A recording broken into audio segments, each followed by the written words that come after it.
First of all, Excel के uses क्या क्या है, किस लिए यूज होती है एक्सेल?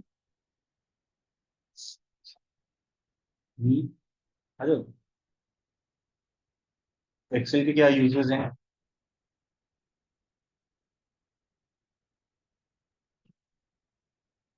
डेटा एनालिटिकल वर्क के लिए, रिपोर्टिंग के लिए, विजुअलाइजेशन के लिए, डेटा मैनेजमेंट, डेटा वैलिडेशन। ठीक है, इन सब चीजों के लिए हम एक्सेल का यूज करते हैं। पूरी एक्सेल को जब आप सेव करोगे इसको क्या बोलते हैं? वर्कबुक। ठीक है, अगर आप पूरी एक्सेल को सेव करोगे that's a workbook. These are your worksheets, sheet 1, sheet 2, sheet 3। उनको हम क्या बोलते हैं? Worksheets. And this is quick access tool bar, जहाँ पे आपका सेव एज बटन। ठीक है, तो ये सारे बटन से इसको क्या बोलते हैं? Quick access tool bar. And this grey box, जो आप पूरा ग्रे बॉक्स देखते हैं, उसको क्या बोलते हैं? रिबन। ठीक है, पूरे ग्रे बॉक्स को क्या बोलते हैं? रिबन।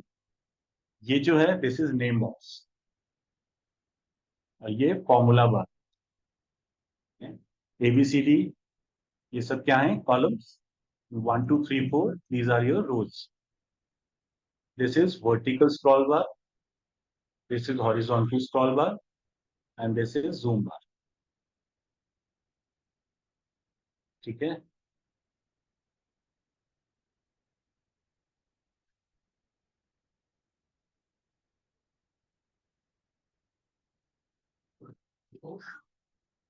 टोटल नंबर ऑफ रोज एक शीट में कितनी होती है?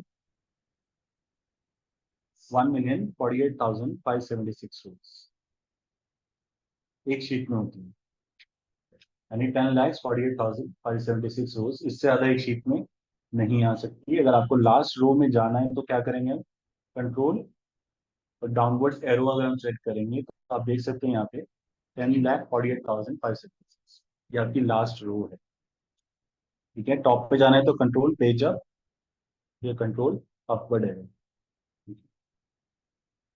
Total number of columns 16,384 columns. Total number of columns. और लास्ट कॉलम कौन सा होता है? XFD is your last column. Last column पे जाने के लिए कंट्रोल राइट एरो। आप देख रहे हैं यहाँ पे हम लास्ट कॉलम पे आ गए, और यहाँ से हमें पहले कॉलम पे जाना है तो कंट्रोल होम या कंट्रोल लेफ्ट है, उससे आप अपने फर्स्ट कॉलम पे आ जाओ। ठीक है, जहाँ पे रोज एंड कॉलम्स इंटरसेक्ट करते हैं उसको क्या बोलते हैं? सेल। ठीक है, ये भी एक सेल है, ये भी एक सेल है। और यहाँ पे आप नेम देख रहे हो F2, यानी F column second row, this means H column seventh row, B column eighth row. ठीक है, तो जो भी हम सेलेक्ट कर रहे हैं वो आपका एक्टिव सेल हो। जैसे ये अभी एक्टिव सेल क्या है? D9। ये कौन सा है? D4 is the active cell now. ठीक है, और एक सेल में आप कितने करेक्टर्स टाइप कर सकते हो? 32,767 करेक्टर्स इन सेल।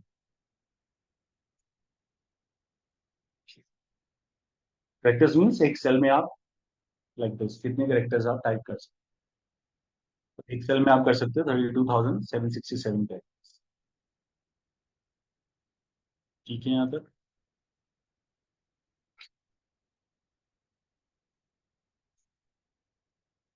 इसमें 1 मिलियन से ज्यादा रोज नहीं आ सकती, इसलिए जो बिग डेटा एनालिटिकल वर्क होता है उसके लिए एक्सेल इनफ नहीं है ना। क्योंकि ऑफिस में तो जो भी आपका डेटा होगा वो किस में स्टोर होगा? टेबल्स में। टेबल्स में किसमें? In the form of rose and columns. तो वहां पे तो 1 मिलियन, यहाँ तो 10 लाख से ज्यादा नहीं हो सकता, वहां पे तो आपको 100 मिलियन, 150 मिलियन एक टेबल में होगा। है ना? और 5 5 10 10 20 20 साल पुराना डेटा होता है, उस पर एनालिटिकल वर्क करते हैं। तो इसलिए एक्सेल वो इनफ नहीं थी, इसलिए वो कोडिंग लैंग्वेजेस बनी, एसक्यूएल, SAS एंड पाइथन, जिसमें कोडिंग लैंग्वेजेस से डेटा फेच करते हैं, अपडेट करते हैं, इंसर्ट करते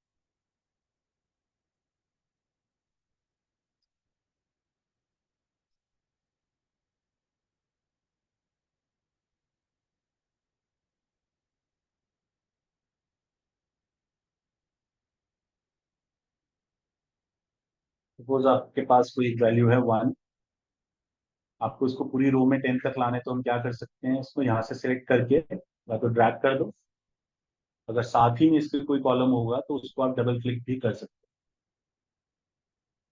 ठीक है, और कोई सीरीज फॉलो करनी हो, सपोज यहाँ पे 1 1 का डिफरेंस है, आपने इन दोनों को सिलेक्ट किया, ड्रैग किया, तो 1 1 का ही डिफरेंस होगा। ठीक है, अगर संडे मंडे हुआ तो वो भी इसमें इनबिल्ट सीरीज है, आप दोनों को सिलेक्ट करो, ड्रैग करो, सेम सीरीज फॉलो होगी जो शायद इसमें एक्सेल में इनबिल्ट। ठीक है, दोनों का अगर हमें सम करना है कोई दो सेल का, सपोज ये दो 1 1 1 2 है, अगर हमें दोनों का सम चाहिए तो हम क्या करेंगे, equals to this cell, operator से कर सकते हैं, plus operator and then this. ठीक है, और कैसे कर सकते हैं, फंक्शन से कर सकते हैं, हमारे पास बहुत सारे फंक्शन है, उसमें से एक फंक्शन है equals to sum function. Bracket start किया आपने, पूरी रेंज को सेलेक्ट कर दो, देन ब्रैकेट क्लोज। कोई भी फंक्शन हम यूज करेंगे, इक्वल्स टू फंक्शन करेंगे, ब्रैकेट स्टार्ट, और पूरी रेंज आपने सिलेक्ट कर दी, देन ब्रैकेट क्लोज। वो भी आपको 3 ही देगा ना, या फिर आप मैनुअली भी कर सकते हो, इक्वल्स टू सम, इसके अंदर आप देख रहे हो यहाँ पे आर्ग्यूमेंट्स नंबर 1 कॉमा नंबर 2, आप 10 कॉमा 20 दोगे तो वो भी आपको मैनुअली भी आपको सम दे सकते हैं। या तो मैनुअली आप इसके अंदर नंबर्स दीजिए, या फिर आप ऑपरेटर से करोगे, या फिर आप पूरी रेंज भी ले सकते हो, जैसे मैं यहाँ पूरी रेंज सेलेक्ट कर, सेम अगर मुझे यहाँ पे सम इन सबका चाहिए तो इक्वल्स टू सम, आपने पूरी रेंज सेलेक्ट करी, क्लोज द ब्रैकेट। ठीक है,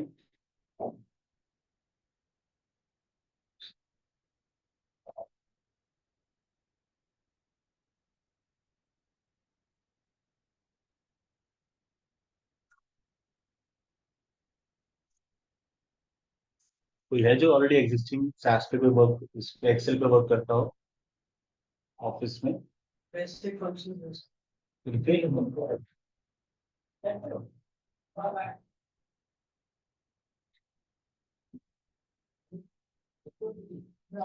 ठीक है, ये आप देख रहे हो डिफरेंट डिफरेंट फॉर्मेट्स हैं, यहाँ पे फॉन्ट्स हैं, Algerian, Arial, Arial black, Arial narrow. तो जो भी आप एज पर योर रिक्वायरमेंट, इन सब में से कोई सा भी फॉन्ट आप सेलेक्ट कर सकते हो, मेक श्योर वो रीडेबल हो, कुछ अजीब सा ना हो। तो अभी हम जैसे एरियल नैरो कर लेते हैं, अगर मैं इसका साइज इंक्रीज करना हो वो भी हम यहाँ से कर सकते हैं, फॉन्ट्स का साइज इंक्रीज करना हो that also you can do from here. Then this button is for cell colour के लिए, अगर आपको कोई सेल कलर करना है आप यहाँ से सिलेक्ट कर सकते हो, अगर आपको कोई फॉन्ट कलर करना है वो आप यहाँ से सिलेक्ट कर सकते हो। ये डिफरेंट डिफरेंट कलर्स हैं, एज पर रिक्वायरमेंट आप इन सब में से कुछ भी सिलेक्ट कर सकते हो। अभी आप देख रहे हो यहाँ पे कोई बॉर्डर्स नहीं है, अगर आपको बॉर्डर्स चाहिए तो यहाँ पे ये बटन है, लेफ्ट बॉर्डर करोगे तो यहाँ पे देख रहे हो लाइन आ गई, अगर राइट बॉर्डर करोगे तो राइट में लाइन आ जाएगी।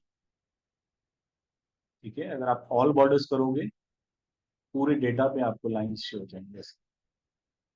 ठीक है, अब यही सेम फॉर्मेट मुझे कहीं और यूज करना है तो मैं क्या करूंगा, सेल सेलेक्ट करेंगे, क्लिक ऑन फॉर्मेट प्रिंटर, और वो सारा डेटा आप सेलेक्ट। ठीक है, सेम फॉर्मेट आपका नए डेटा में भी आ जाएगा।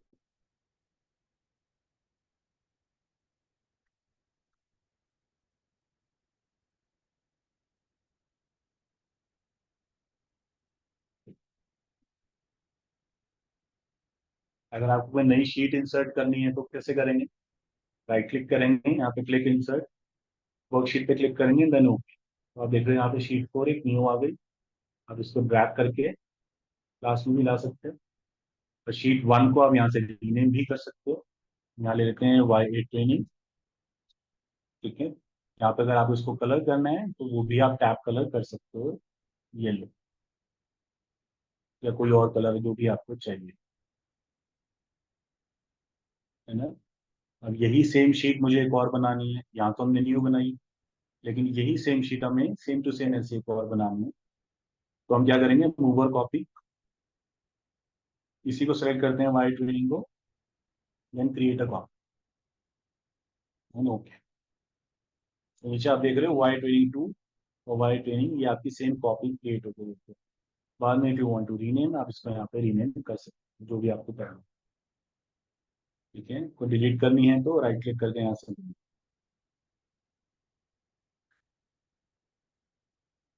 ठीक है,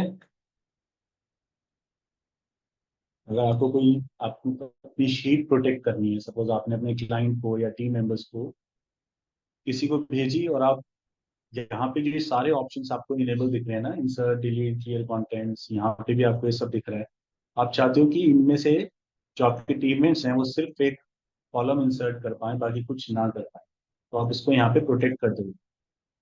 ठीक है, राइट क्लिक करते हैं, प्रोटेक्ट शीट क्लिक करेंगे, देन यहाँ पे हम पासवर्ड डाल देंगे 1 2 3। लॉक अनलॉक दोनों सेट करेंगे, नीचे जो भी आपको चाहिए आप वो सिलेक्ट कर लो। मुझे चाहिए कि वो लोग सिर्फ इंसर्ट कॉलम्स कर पाए, बाकी कुछ नहीं। And then okay, re enter password 1 2 3, then enter. अब आप देखोगे सारे ऑप्शन डिसेबल हो गए, सिर्फ इंसर्ट कॉलम्स इनेबल। यहाँ पे भी सब कुछ डिसेबल हो जाए, वो कुछ भी डिलीट नहीं कर सकते, यहाँ पे भी नहीं कर सकते, सिर्फ इंसर्ट कर सकते हैं क्योंकि मैंने वही सेलेक्ट किया है। ठीक है? अगर वो यहाँ से अनप्रोटेक्ट करने की कोशिश करेंगे तो उनको पासवर्ड पता होना जरूर, 1 2 3, तभी अनप्रोटेक्ट होगा और सारे ऑप्शन इनेबल हो जाए। ठीक है,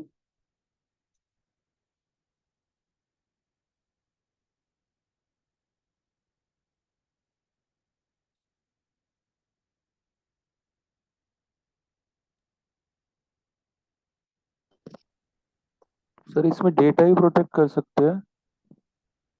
हाँ जी, सर डेटा भी प्रोटेक्ट कर सकते हैं कि डेटा कोई एडिट ना कर सके? हाँ वो भी कर सकते, भी करेंगे वो बात भी। ठीक है।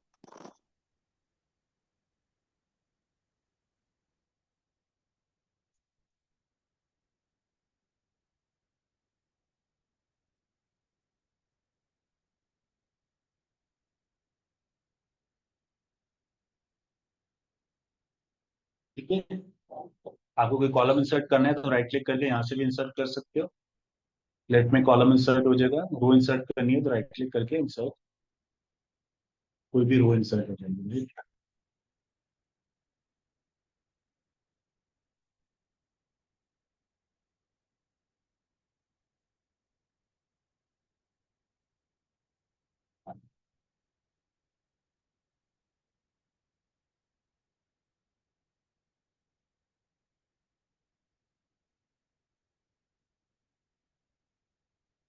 ये जो बटन है ये सारे अलाइनमेंट के लिए, ठीक है, right align, middle align, left align, ये सारे बटन आपके अलाइनमेंट के लिए हैं। दिस वन इज फॉर कि आप कैसे डेटा शो करना चाहते हो, क्लॉकवाइज, काउंटर क्लॉकवाइज, अगर आपको रिक्वायरमेंट है तो, अदरवाइज तो जरूरत नहीं है।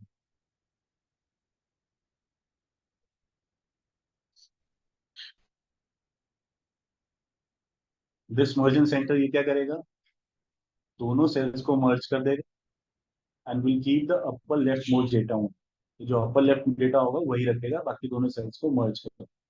तो एक्सेल डैश दोनों मर्ज हो जाएंगे, लेकिन एक ही आउटपुट आएगा जो अपर लेफ्ट में है। अगर आपको वैसे दोनों चाहिए तो हम क्या कर सकते हैं, एक सेल में अगर आपको ये चाहिए तो equals to this ampersand this.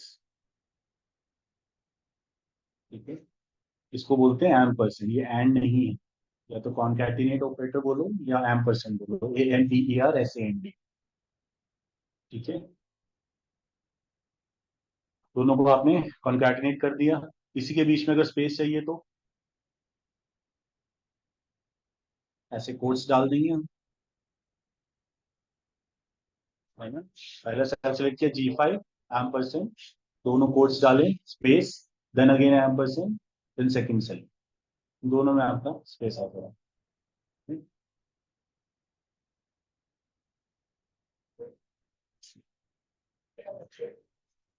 और कैसे कर सकते हैं, हमारे पास एक फंक्शन भी है कॉन्कैटिनेट, इक्वल्स टू कॉन्कैटिनेट। पहले टेक्स्ट वन सेलेक्ट किया, नीचे आप आगे में स्वीट करते हैं ना, टेक्स्ट 1 कॉमा टेक्स्ट 2, तो आपने टेक्स्ट 1 में एक सेल सेलेक्ट कर लिया, कॉमा टेक्स्ट 2, तो ये भी वही करेगा, ये भी वही करेगा। अब इसमें अगर स्पेस चाहिए तो हम क्या करेंगे, यहाँ पे डाल देते हैं लाइक दिस। तो पहला टेक्स्ट कॉमा, कोट्स में हमने स्पेस दिया, कॉमा थर्ड टेक्स्ट।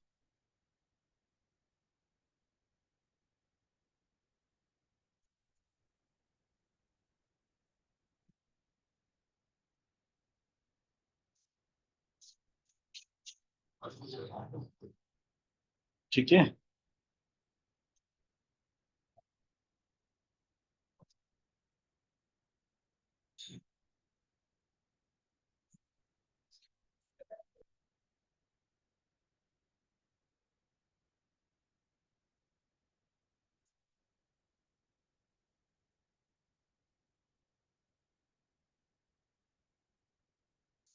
सपोज आपको कुछ डेटा ऐसे है जो कॉलम से बाहर है, या तो आप इसको डबल क्लिक करके कॉलम की लेंथ इंक्रीज कर दो। डबल क्लिक करोगे तो जितना डेटा होगा उतनी लेंथ इंक्रीज हो जाएगी। अगर आप लेंथ नहीं इंक्रीज करना चाहते, उसी सेल पे रखना चाहते हो, तो ड्रैग टेक्स्ट। ठीक है ना, तो जो भी आपका डेटा होगा वो उसी सेल में एडजस्ट होगा।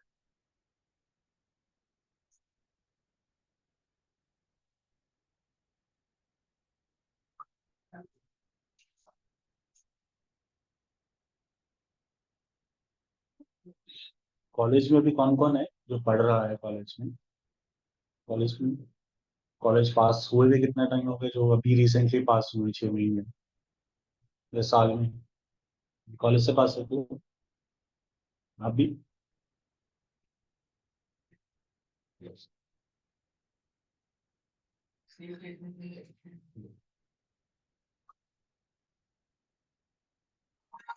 ठीक, इसलिए फॉर्मेटिंग के लिए।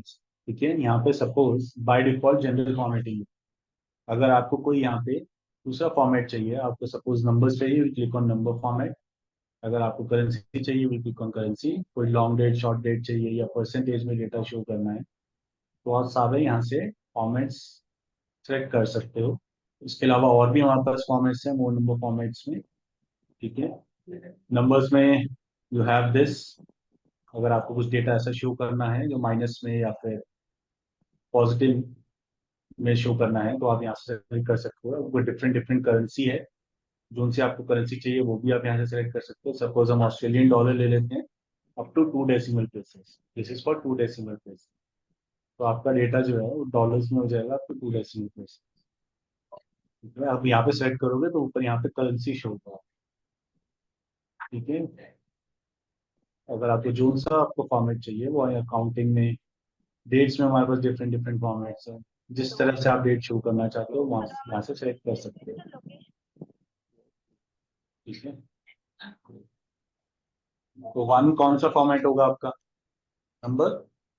एंड दिस टेक्स्ट, कैसे पता 1 नंबर है ये टेक्स्ट है, ऐसे कैसे पता? क्योंकि 1 जो नंबर्स होंगे that will always be right align, वो राइट साइड पे होंगे, और टेक्स्ट हमेशा लेफ्ट साइड पे होंगे।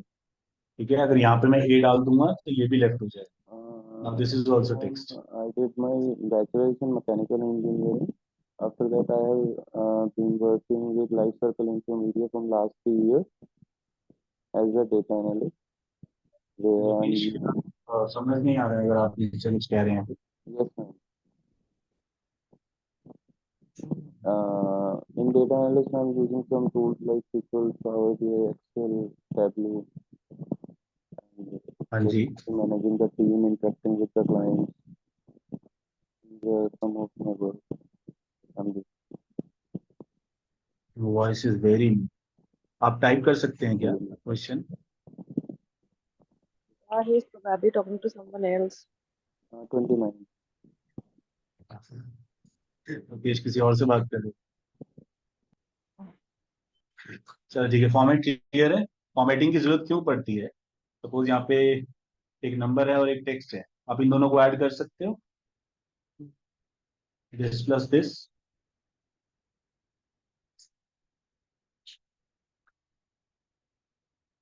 हो जाएगा ऐड?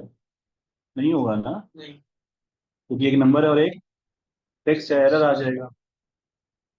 इसी तरह से अगर आपको कोई फंक्शन यूज करने हैं, यहाँ पे चलते हैं फॉर्मूलाज के, यहाँ पे आपके पास डिफरेंट डिफरेंट फंक्शंस हैं।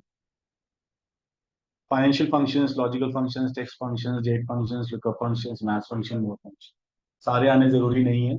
मत सोचना कि हम सारे सीखें। जरूरी क्या है, जो इंटरव्यू में पूछे जाते हैं और जो डेली यूज होने वाले फंक्शन, ठीक है, वो जरूरी इंपॉर्टेंट है। जो आपकी सेकंड क्लास होगी वो आपकी फंक्शंस की होगी। तो we will cover up more than 50 functions, जो इंपॉर्टेंट फंक्शंस हैं। उसके बाद फिर एडवांस फंक्शन पे हम धीरे धीरे मूव करेंगे। तो कोई भी अगर आपको फंक्शन परफॉर्म करना है, सपोज टेक्स्ट फंक्शन अगर आपको चाहिए, दोनों अगर कॉलम टेक्स्ट होंगे तभी वर्क करेगा वो। डेट फंक्शन अगर आपको यूज करोगे, दोनों कॉलम्स डेट होंगे तभी डेट यूज होगा। तो इसी तरह से हम जितने भी कॉलम्स होते हैं ना, उसको किसी न किसी फॉर्मेट में सेव कर, चाहे वो एसक्यूएल हो, चाहे वो SAS हो, चाहे वो पाइथन। Sir, हाँ जी जैसे आपको कोई A1 जो है एक टेक्स्ट, जी, तो अगर हमारे पास जैसा होगा टू है विथ टेक्स्ट जैसा टेक्स्ट ही होगा। मतलब अप्लाई अप्लाई कर नहीं, और मतलब न्यूमेरिकल बाद में तो पहले इट शुड बी कॉन्फिडेंट अगर वो लेफ्ट में है इट विल बी टेक्स्ट, अगर वो राइट में है तो नंबर है। फिर टू ए हम्म, हाँ, ये 2A है, ये लेफ्ट में इट्स टेक्स्ट। सॉरी, और टू ए तो हाँ फिर जी। नंबर भी कैसे होगा अगर ऐसा कुछ नहीं होगा, होगा ही नहीं। 2A मतलब टेक्स्ट ही होगा, इसको आप नंबर्स में सेव नहीं कर सकते किसी भी लैंग्वेज में। ठीक है, अगर नंबर्स तो है, नंबर्स ही होना चाहिए। ऑफिस में क्या होता है ना, 3 कोडिंग लैंग्वेजेस हैं, एसक्यूएल, SAS एंड पाइथन। सारी डेटा एनालिटिकल वर्क के लिए ही है, डेटा साइंस के लिए ही है। ठीक है,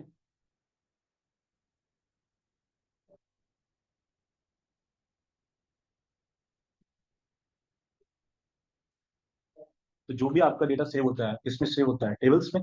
तो टेबल्स में जितने भी कॉलम्स होते हैं ना, सबसे पहले हम टीम के साथ, अपने डायरेक्टर्स के साथ उसका मेटा डेटा को डिस्कशन करें कि क्या डेटाबेस का नेम होगा, क्या टेबल का नेम होगा, टेबल डिस्क्रिप्शन क्या है, बिजनेस नेम क्या है, कॉलम के क्या नेम्स होंगे, कॉलम डिस्क्रिप्शन क्या होगा, कॉलम की पोजीशन क्या होगी, कॉलम का फॉर्मेट क्या होगा, कॉलम का ऑनर कौन है। ये सारी चीजें डिस्कशन होने के बाद एक ब्लैंक टेबल बनता है। और उन सारे कॉलम्स में जितने भी होंगे, चाहे 100 कॉलम्स है टेबल में, या 150 है, या 200 है, सबका कोई ना कोई फॉर्मेट जरूर है। ठीक है, क्योंकि उस डेटा को हंड्रेड्स ऑफ यूजर्स आपके ऑफिस में या थाउजेंड्स ऑफ यूजर्स उसको यूज करेंगे।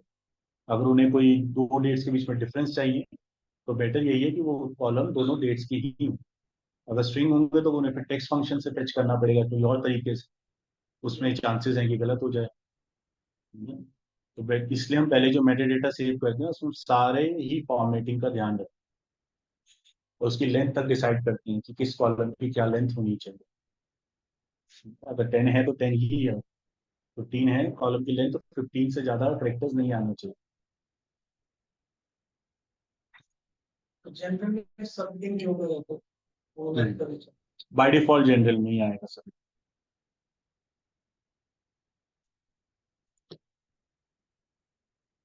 कंडीशनल फॉर्मेटिंग हम बाद में करेंगे डिटेल। इंसर्ट, ये भी वही कर रहा है जो हम यहाँ पे कर रहे थे, insert sheet rows, insert sheet columns, insert cells. अगर आपको यहाँ पे इंसर्ट कॉलम करना है, आप यहाँ से भी कर सकते हो, इंसर्ट शीट रोज यहाँ से भी कर सकते हो, वही चीज वहाँ पे अवेलेबल है। Same for delete, delete cells, delete sheet rows, delete sheet column, delete sheet.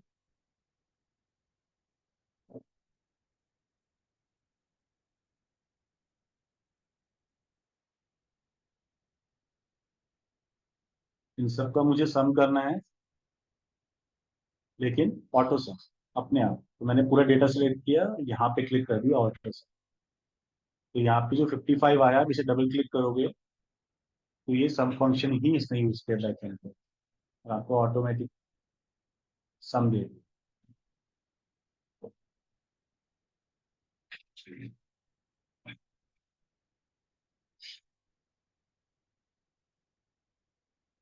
Contact का ज्यादातर यूज कहाँ पर? दो नाम को आपको मर्ज करना हो, फर्स्ट नेम लास्ट नेम, है ना, या डेटा में जाता कार्ड्स में हो सकता है, जो आपके कार्ड का जो नंबर होता है, ये उसमें सीवीवी अलग है, नंबर अलग है, उसको अगर आपको मर्ज करना है ना। और अपने दो तरीके बता रहे हैं, या तो कौन सा आसान रहता है? हैबिट के ऊपर है। हैबिट। हाँ, कोई कॉन्केटनेट भी यूज कर सकते हो, वो भी यूज कर सकते हो, तो दोनों ही आदत हो जाएगी आपको बाद में।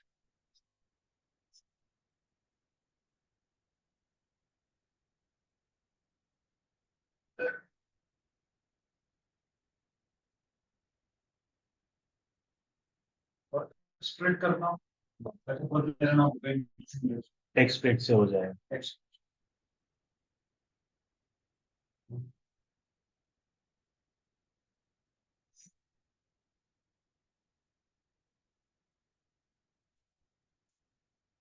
आप लोग जो ट्राई कर लो, जितना जितना किया है फिर आगे करते हैं।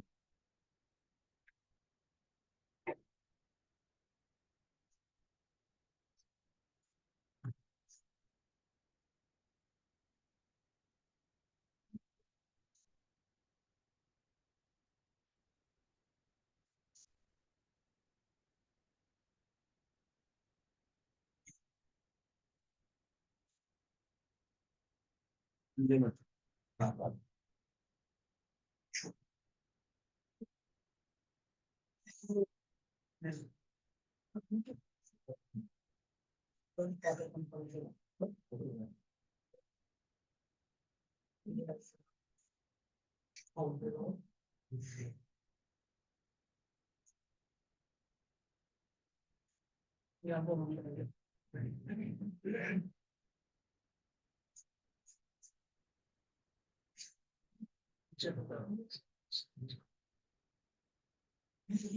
अब इसको ट्राई करो।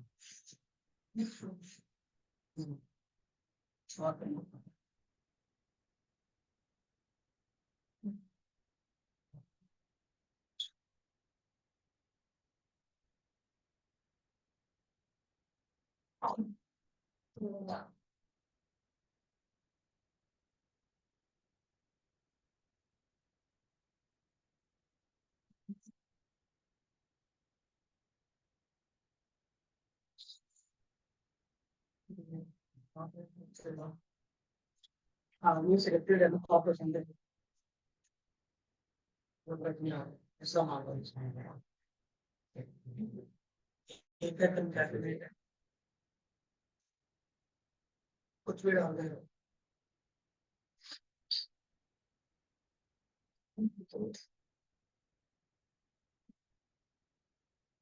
नीचे डालो दूसरे से दोनों में लंबा है हाँ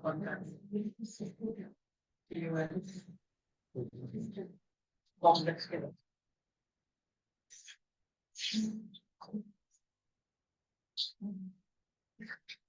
बस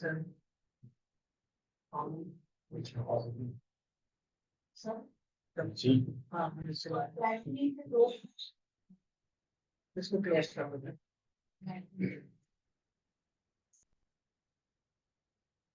तो ये है। दिखाओ आर्ग्यूमेंट्स पे डिफरेंस क्या है नीचे नीचे।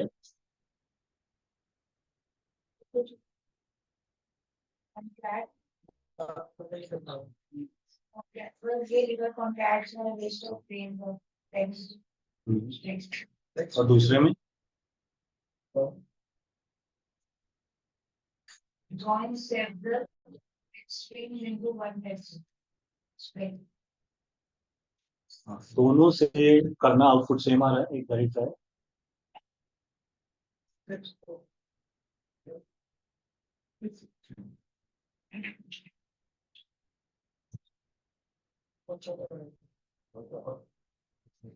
दो करके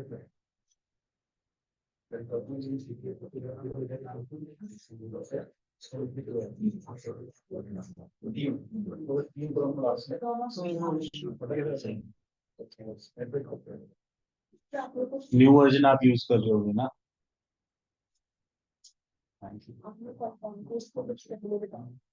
वो एम्परसेंड वाला ये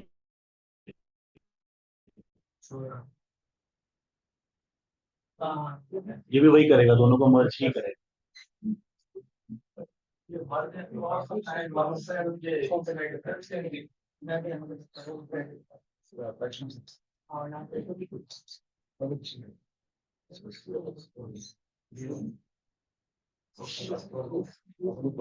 मर्जन सेंटर करोगे ना, दोनों से एक वैल्यू रहेगी, सेंटर पे आएगी। और अगर आप मर्ज क्रॉस करोगे,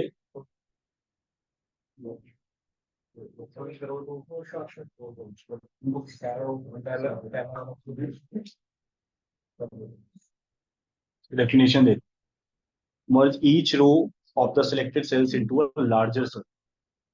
उसमें कोई डिफरेंस नहीं आएगा, बट इसमें सेल में डिफरेंस आ रहा है कि अगर आप देखोगे इसमें दोनों में कुछ डिफरेंस नहीं है।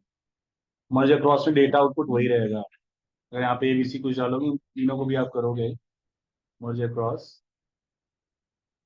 उसमें नॉर्मली रहेगा कोई डिफरेंस। हाँ, इसमें अगर आप डेफिनेशन देखो, merge each row of the selected cells, ठीक है, इनटू अ लार्जर सेल। बस यही है, इसको लार्जर सेल में कन्वर्ट कर रहा है, बाकी और कोई डिफरेंस नहीं, आउटपुट वही रहेगा। लेकिन अगर आप मर्जन सेल करोगे तो दोनों में से एक रह जाएगा। पर इसका यूज कहाँ होता है? तो जब आप असाइनमेंट्स करोगे ना, तब आपको आइडिया होगा। सबका यूज होता है, ये तो वैसे इंट्रो है कि ये आपके डेली यूज में कैसे यूज होने वाली चीजें। एक्चुअली में तो फंक्शंस जब आप आगे करोगे डेटा में, उसमें ज्यादा डिटेल में आपको होगा। और ये तो छोटी मोटी जैसे चीजें जो डेली वर्क में यूज होने वाली है।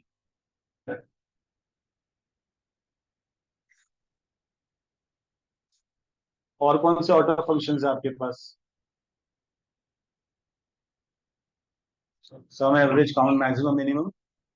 अगर मैं इन सब पे क्लिक करूं एवरेज पे, तो ये भी अपने आप आपका एवरेज आ जाएगा। अगर आप मैक्सिमम निकालना चाहते हो तो यहाँ से आप मैक्सिमम क्लिक कर दो तो मैक्सिमम फंक्शन आ जाएगा। इन सबको बोलते हैं हम एग्रीगेट फंक्शंस। सम, एवरेज, काउंट, मिनिमम, मैक्सिमम को एग्रीगेट फंक्शंस या फिर समरी फंक्शन। सब एप्लीकेशन में, चाहे स्पेल हो, चाहे सैस हो, चाहे पाइथन। अगर आपसे इंटरव्यू में पूछे व्हाट आर एग्रीगेट फंक्शंस, तो you can say sum, average, count, minimum, max, ठीक है, और समरी फंक्शंस, दो नाम है इसके।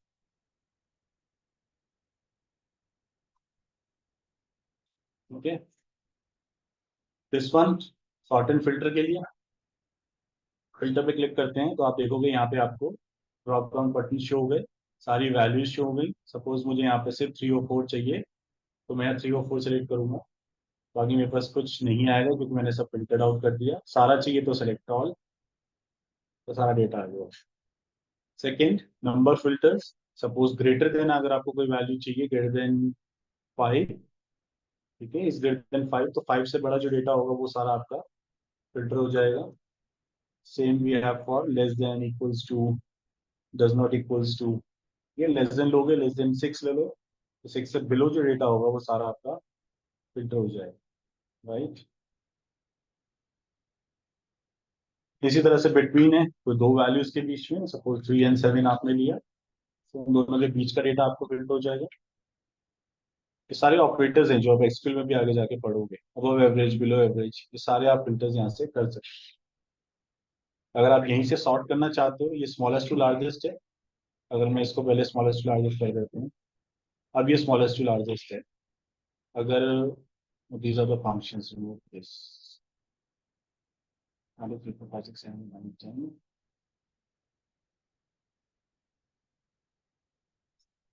अब करते हैं, अभी स्मॉलेस्ट टू लार्जेस्ट है, मैं इसी को ही यहाँ पे लार्जेस्ट टू स्मॉलेस्ट कर देता हूँ, तो 10 to 1 हो गया। राइट, और कहाँ से सॉर्ट कर सकते हो आप?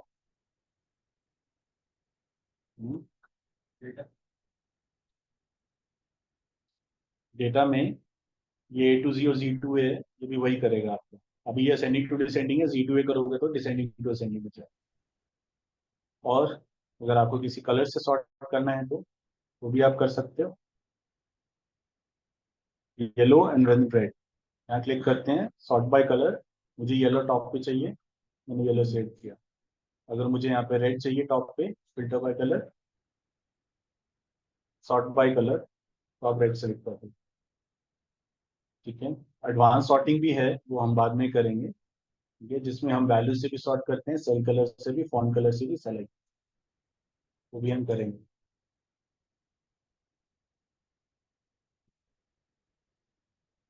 ठीक है।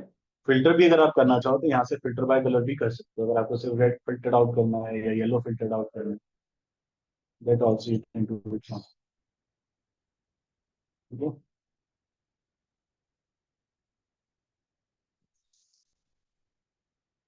फिर आपको फिल्टर हटाना है, इसको यहाँ से दोबारा सिलेक्ट करें। ठीक है। यहाँ भी है smallest largest, largest to smallest, आप यहाँ से भी सिलेक्ट कर सकते हैं। और कस्टम सॉर्ट जो दे रहे हैं आपको यहाँ पे, कस्टम सॉर्ट पे क्लिक करोगे, ये वही विंडो है जो डेटा में यहाँ पे सॉर्ट पे। ठीक है, तो अभी हम इसको करेंगे बाद में।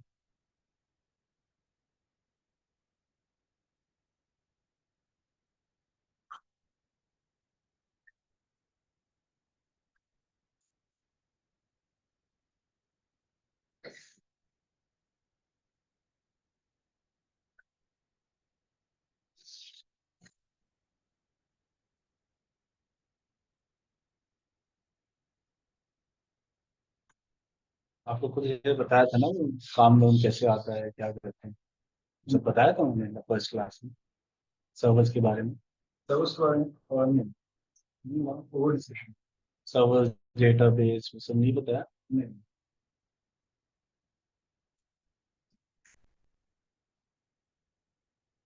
आपने आप अपना हाइकिंग के बारे में बोलो। हाँ, वो भी करेंगे इसमें। नहीं, वैसे ही डेटा साइंस में उसकी बात कर रहा हूँ, इसकी नहीं। वैसे ही मैंने बताया कुछ।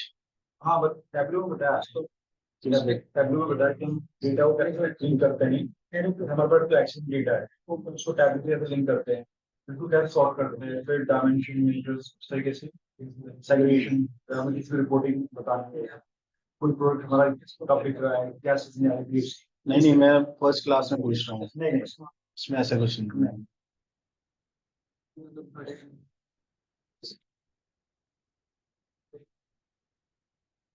हाँ जी Arpita. Excuse me, sir. Sir, this is our first class. हाँ जी, ये आपकी फर्स्ट क्लास। हाँ नहीं, एक्चुअली यू आस्किंग ना, ये तो धीरे मुझे लगा धीरे। कि कुछ ऐसा है कि जो हम नहीं नहीं नहीं, वो ऐसे ही मैं आइडिया पूछ रहा था। ओके, गॉट इट सर, आपकी थैंक फर्स्ट क्लास है, धीरे धीरे we will do bigger functions. ठीक है। यू। ओके।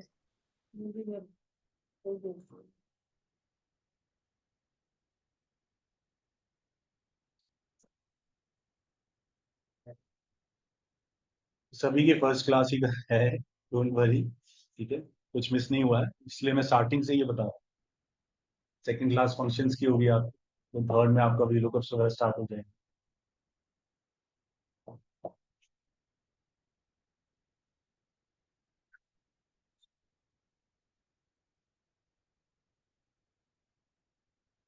SQL पढ़ा है किसी ने? हम्म, पढ़ा है। क्या होता है पता है इसको? Structure query language. आइडिया है सबको? Yes sir.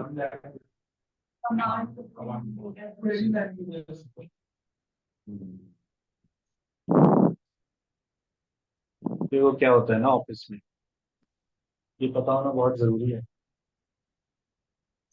जो भी आपका डेटा एनालिटिकल वर्क होता है ना, data science work, data analytical work, data engineering work, office में जितने भी बिजनेसेस चल रहे हैं वो सारे डेटा को एनालाइज करके ही चल रहे हैं। 5 साल पहले क्या हुआ, करंट में क्या हो रहा है, फ्यूचर में क्या हो सकता है, तो अपने बिजनेस को इसी तरह से इम्प्रूव कर सकते हैं। राइट, पहले ये चीजें कम होती थी, डेटा कम होता था, एक्सेल में स्टोर होता था, उससे ही पहले कॉपीज में स्टोर होता था, है ना। अब डेटा इतना बढ़ चुका है, 20-20 साल पुराने लॉयल कस्टमर्स है बैंक्स के, हर कंपनीज में। अब उनके डेटा को भी एनालाइज करना है। एनालाइज कैसे करना है? सपोज आप बिग बास्केट से, अगर आपने या किसी से भी ऑनलाइन कुछ शॉपिंग ऑर्डर कर रहे हो 8-10 महीने से, कोई एक पर्टिकुलर चीज, और सडनली आप स्टॉप कर दो, है ना, आपने लेनी बंद कर दी, आपको मैसेज आता है 10% discount, 20% discount. How do they know? पीछे एक डेटा एनालिटिकल टीम बैठी है जो इसको एनालाइज कर रही है ना, कि आपका फेवरेट फूड क्या है, आप सबसे ज्यादा ऑर्डर क्या कर रहे हो, कब ऑर्डर कर रहे हो। ठीक है, और सडनली आपको एक मैसेज आ जाएगा कि 10-20% डिस्काउंट, और फिर आप उससे वो सामान खरीद लोगे दोबारा से, उनका फायदा हो जाएगा, है ना। बैंक्स की बात करें, सपोज आपको क्लाइंट ने बोला कि हमारे पिछले 6 महीने के जो कस्टमर्स हमें छोड़ के चले गए हैं उनका डेटा निकालो और रीजन बताओ। तो आप क्या करोगे, सबसे पहले काउंट निकालोगे, कौन कौन से लोग, कितने लोग छोड़ के गए हैं। Second, you will find out कितने मेल है फीमेल है। Then you will find out कितने कंट्रीज में छोड़ के गए हैं, कितने लोग किस किस कंट्री में छोड़ के गए हैं, है ना। उसके बाद यू विल सी क्या क्या ऑफर्स वो यूज कर रहे थे, क्या क्या वो सर्विसेज यूज कर रहे थे, है ना। देन आप एक कंक्लूजन पे निकलोगे, you will make a report in tableau और पावर बीआई। ये रीजंस हैं, हो सकते हैं ये ऑफर सभी यूज कर रहे हैं या ये सर्विसेज सभी यूज कर रहे हैं और यही लोग छोड़ के जा रहे हैं। Then you will have a meeting with your seniors, with the directors, और वहां पे डिस्कशन करने के बाद वही report sales and marketing team को भेज दी जाएगी। वो उन्हीं कस्टमर्स को कॉल बैक करेंगे रिटेन करने के लिए कि आपको हम नए ऑफर दे रहे हैं या फ्री में कुछ दे रहे हैं या ऐसे करके, ताकि वो कस्टमर दोबारा से वापस आए। इससे उनको कितना फायदा हो जाएगा, है ना। आपके 4-5 लोगों के काम करने की वजह से अगर उनके कई सारे कुछ टेंस ऑफ कस्टमर्स भी वापस आ जाते हैं, उनको तो बहुत फायदा होगा। तो सारे बिजनेसेस जो आज की डेट में है वो सारा का सारा डेटा एनालिटिकल वर्क है। कोई सा भी आप डोमेन उठा लो, क्या आप बैंक्स उठा लो, फार्मास्यूटिकल उठा लो, हेल्थ केयर उठा लो, है ना, या फिर ई कॉमर्स, रिटेल, एविएशन, सब डोमेन्स में आपको डेटा साइंस का वर्क मिले। आप फेसबुक पे कोई कुछ भी, आप मिंत्रा पे कोई भी शॉपिंग ऑनलाइन देखते हो, वही ऐड आपको दूसरी साइट्स पे भी दिखता है फेसबुक पे। ये कैसे होता है, आपका डेटा सेल हो रहा है पीछे। Nothing is free. आप जो भी यूज कर रहे हो आपका पूरा डेटा वो लोग आगे पीछे सेल कर रहे हैं। That's how they are earning the money. Data की इतनी डिमांड है, जहाँ पे भी आपको फेक प्रोफाइल्स दिखती हैं, कुछ मांगते हैं फोन नंबर्स वगैरह, वो सब नोट डाउन कर रहे हैं और आगे लोगों को वो सेल कर। डेटा की इतनी इतनी पावर है डेटा। तो आप जब ऑफिस में जाओगे तो एसक्यूएल, SAS और पाइथन सबसे ज्यादा ये कोडिंग लैंग्वेजेस यूज होंगी, right. SQL is a structured query language, सबसे पहले यही आएगी। मतलब एक्सेल के बाद जो सबसे ज्यादा डिमांड में चलती थी, आज भी चलती है और आगे भी चलेगी, और एसक्यूएल सभी में यूज होती है। SAS में भी यूज होती है, पाइथन में भी यूज होती है, इसलिए एसक्यूएल करना जरूरी है। एसक्यूएल को आप छोड़ नहीं सकते, मैंडेटरी है।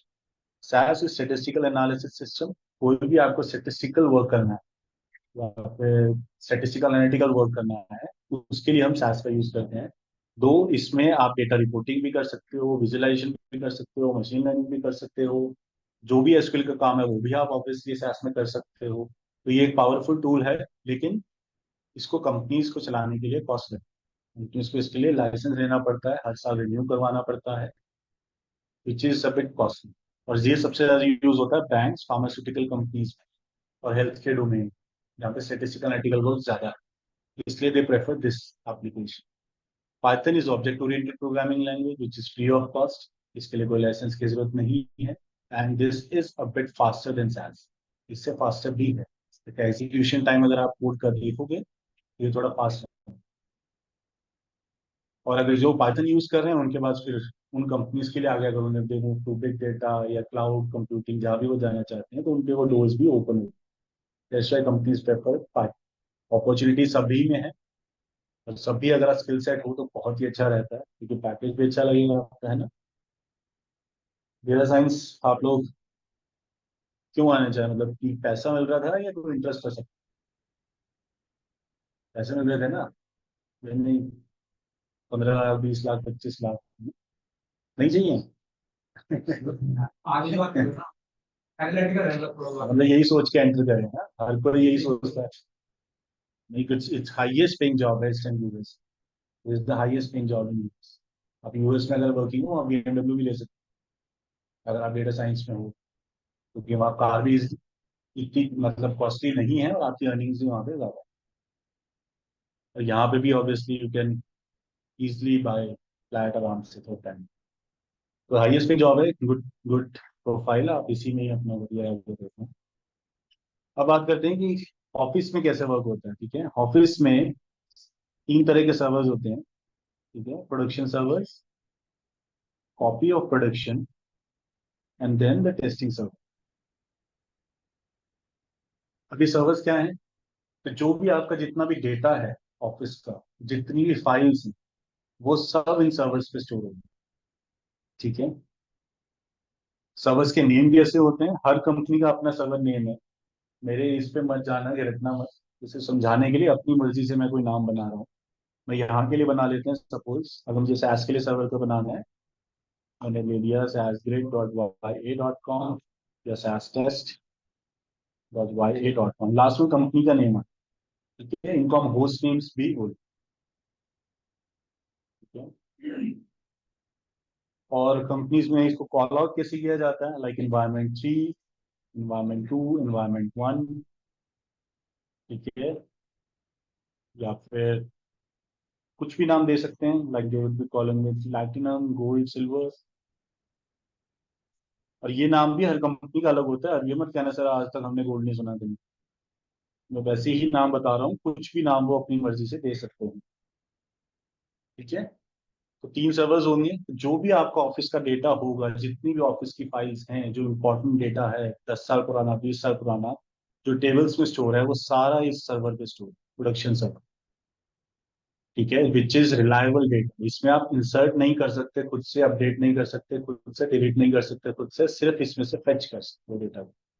कोई भी अगर क्लाइंट आपको बोलता है डेटा फेच करने के लिए, तो you will log in this server, और इन सर्वर से आप डेटा फेच करो। इससे भी कर सकते हो, कोई इश्यू नहीं है, लेकिन इसमें हो सकता है डेटा राइट ना हो, या अपडेट ना हुआ हो, करेक्ट लेटेस्ट डेटा हो सकता है कुछ मिसिंग हो। तो इन दोनों में से किसी में से लॉग इन करके आप डेटा फेच करके क्लाइंट को शेयर कर दो। सपोज किसी स्टोर में, रिलायंस का कोई स्टोर है, क्लाइंट ने आपको बोला कि एक पर्टिकुलर प्रोडक्ट इस स्टोर में पिछले 6 महीने में कितना सेल हुआ, मुझे उसका डेटा निकाल के दो। Sales in 1000, loss in 1000, sales percentage, loss percentage, last 6 months का पूरा डेटा निकाल के। तो फिर आपको वो क्वेरी लिखनी पड़ेगी एसक्यूएल में या सास में, पाइथन कोड छोटा सा लिखना पड़ेगा तो fetch that data from the servers. In servers के अंदर क्या होता है, डेटाबेस, ठीक है। सास में हम लोग बोलते हैं लाइब्रेरीज, एसक्यूएल पाइथन में डेटाबेस। और इसके अंदर क्या होगा, टेबल्स। सास में होता है डेटा सेट्स, पाइथन में क्या बोलेंगे, ग्राफ, ठीक है। डेटाबेस के अंदर आ गया आपका टेबल्स, और इन टेबल्स में ही आपका सारा डेटा स्टोर हो रहा है in the form of rose and columns. एक एक टेबल के अंदर करोड़ों रोज होती हैं, करोड़ों मतलब मिलियंस में होती है। 50 मिलियन, 100 मिलियन, 150 मिलियन, 190 मिलियन तक जाती हैं, और भी जाती हैं। और वो डेटा कितना होगा, कुछ कंपनीज 5 साल बाद पर्च करती हैं, मतलब उसको डिलीट करती है। कुछ कंपनी 10 साल बाद, कुछ कंपनीज 15 साल बाद। वो उनका अपना क्राइटेरिया है कि हमें कब डेटा को पर्च करना नहीं चाहिए। आप जब ऑफिस में फर्स्ट डे जाओगे, तो सबसे पहले आपको इन्हीं सर्वर्स का, डेटाबेस का, टेबल्स का एक्सेस रेज करते हो आप एक्सेस रेज कर दोगे, आपको एक्सेस आ जाएगा, then only you can see the data, चाहे वो SaaS हो, SQL हो, Python। आपकी टीम खुद ऑफिस में कुछ 35 to 40 या 50-60 कोड्स ओन करती है। मतलब आपके वो कोड्स जो हैं वो डेली रन हो रहे हैं, या वो वीकली रन हो रहे हैं, या वो मंथली रन हो रहे हैं। इसी तरह से आप टेबल्स भी ओन करते हो, आपकी टीम हो सकता है 10 table, 15 table, 25 table, 40 table, 50 table, जितनी इनका वर्क है आपकी टीम का। तो वो सारे टेबल्स आप ओन करते हो। आप जब एक्सेस रेज कर दोगे, then only you can see the table.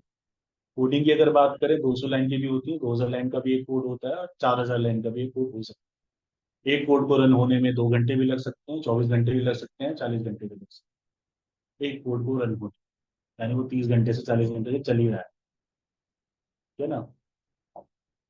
Mostly office में आपको ऑटोमेटेड वर्क मिलेगा। ऑटोमेटेड का ये मतलब नहीं आपको कुछ नहीं करना, ये साइड में ऑटोमेटेड चल रहा होता है, ठीक है। ऑटोमेटेड कुछ टूल्स हैं, और ये भी टूल्स मैं बता रहा हूँ जो थोड़े फेमस भी हैं, और जरूरी नहीं है कि आपको ये देखने को मिले, हो सकता है लाइफ टाइम आपको देखने को ही ना मिले, ठीक है। लेकिन ये कुछ ऑटोमेटेड टूल्स हैं जो ऑफिस में यूज हो जाती हैं, लाइक कंट्रोल एम है, प्रोसेस मैनेजर है,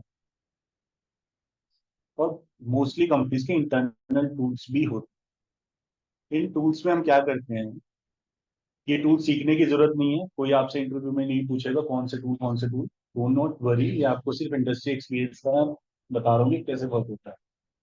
इन ऑटोमेटेड टूल्स में हम जॉब्स को स्केड्यूल करते हैं, ठीक है।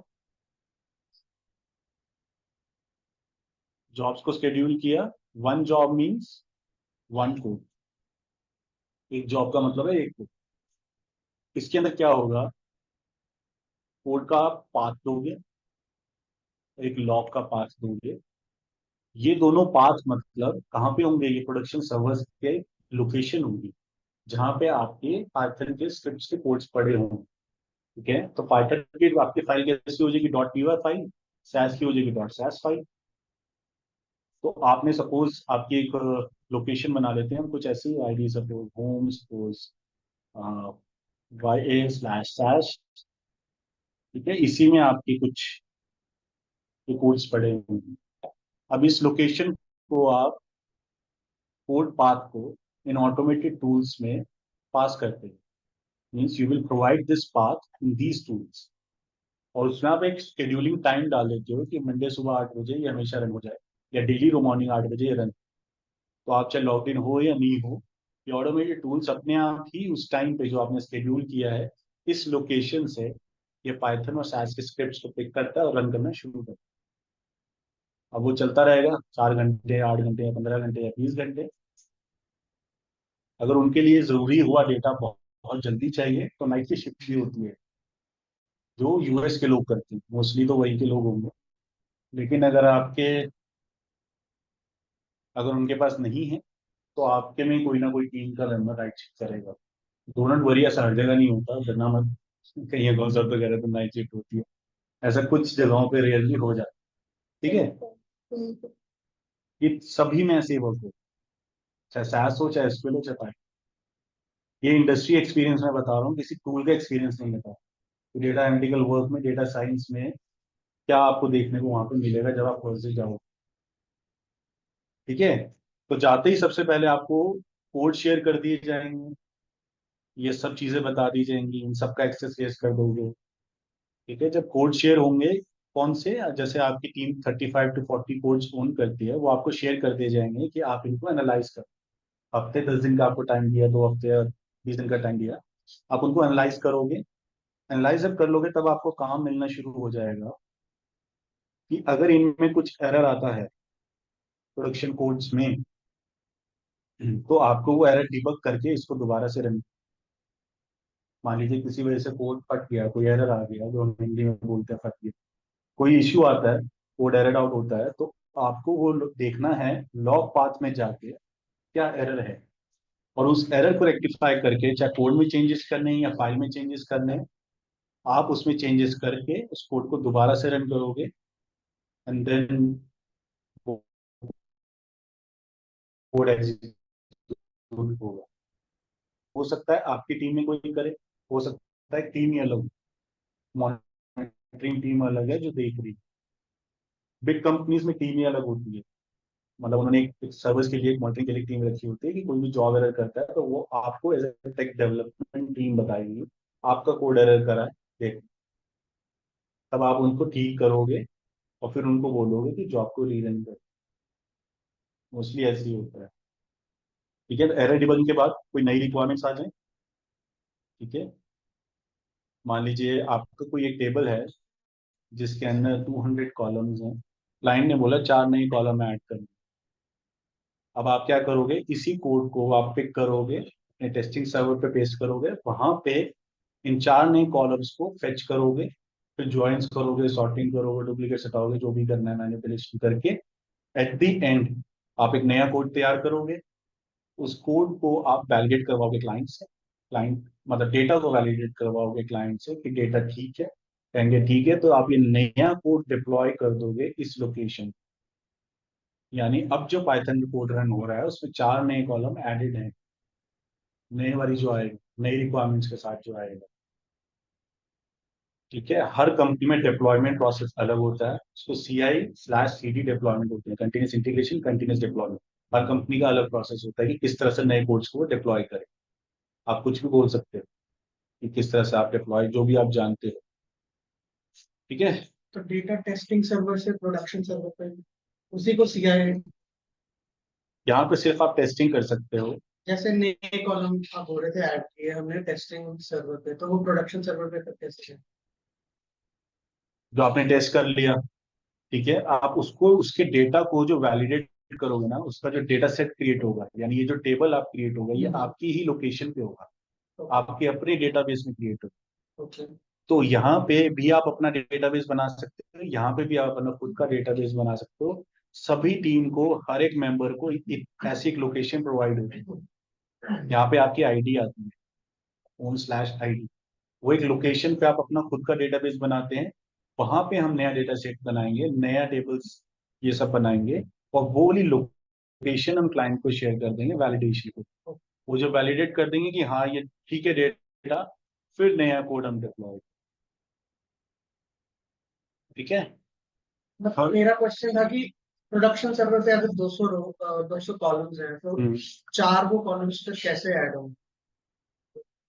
4 वो कॉलम्स ऐसे ऐड होंगे, वो जो 4 कॉलम्स हैं, देखो, अगर जो 200 कॉलम्स जो ऑलरेडी एग्जिस्टिंग है ना, ये जब कोड बना था तो ये 200 कॉलम एक टेबल में नहीं थे। ये 10 किसी और से आ रहे हैं, 15 किसी और टेबल से आ रहे हैं, 5 कहीं और से आ रहे हैं, 2 कहीं और से आ रहे हैं। वो लाइब्रेरीज में से, उन उन डेटाबेसेस में से आपने उन कॉलम्स को फेच किया, फिर आपने कोड बनाया, फाइनल टेबल बनाया 200 कॉलम्स। जिस तरह से आप वो सारे कॉलम्स अलग अलग टेबल से फेच कर रहे हो, इसी तरह से अब ये नई 4 कॉलम भी फेच करो, अगर रिक्वायरमेंट है तो। नहीं है तो ये ऐसे ही चलता मतलब हम इंसर्ट नहीं कर सकते, फैच ही कर सकते हैं। है, आप सिर्फ फेच कर सकते। इंसर्ट करने का तरीका अलग है, बहुत सारे अप्रूवल्स लेने पड़ते हैं, और सारे अप्रूवल्स लेने के बाद कोड डिप्लॉय होता है थ्रू गिटहब, अगर आपने नाम सुना। तो गिट से होता है, कुछ कंपनी में गिट से नहीं भी होता, ठीक है, तो उससे हम नया कोड्स डिप्लॉय करते हैं प्रोडक्शन सर्वर्स पे, ताकि ये जो टूल्स, ये सिर्फ 2 ही बताएं, बहुत सारे टूल्स होते हैं, कंपनी के इंटरनल टूल्स भी होते हैं, वहां से फिर वो उस पर आप शेड्यूल कर देते हो कि नया कोड अब यहाँ से बनना शुरू हो सकता है कोड ऑप्टिमाइजेशन, क्लाइंट बोल रहे हैं कि कोड बहुत टाइम ले रहा है, डू समथिंग ये कम टाइम ले, या फिर इसमें से 4 कॉलम हटा दो। सेम उसी तरह से आप कोड को टेस्ट करोगे, 4 कॉलम हटाओगे, वैलिडेशन लोगे क्लाइंट से, डेटा वैलिडेट करेंगे, फिर वो नया कोड आप डिप्लॉय करें। ठीक है। ये वाला जो वर्क है मोस्टली डिफरेंट टीम करती है। आपका क्या काम होगा ना, या तो ये आएगा रिपोर्टिंग,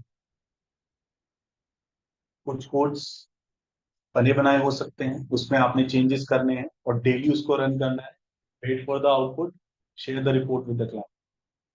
ठीक है, या तो रिपोर्टिंग वर्क होगा, डेली कोड्स हो सकता है लिखने पड़े, हो सकता है ऑलरेडी एग्जिस्टिंग भी है। ठीक है, तो आपने रिपोर्ट, जब आपने कोड रन कर दिया और बना दिया, उसको रन किया, बाद में उसकी रिपोर्ट सीएसवी में, एक्सेल में, पीडीएफ में, या टैबलू या पावर बीआई, जिसमें भी रिपोर्ट बनानी है, आपने डेली क्लाइंट को सेंड करनी शुरू, या हो सकता है 2 दिन दें, 4 दिन दें, उस हिसाब से आपने रिपोर्टिंग वर्क किया।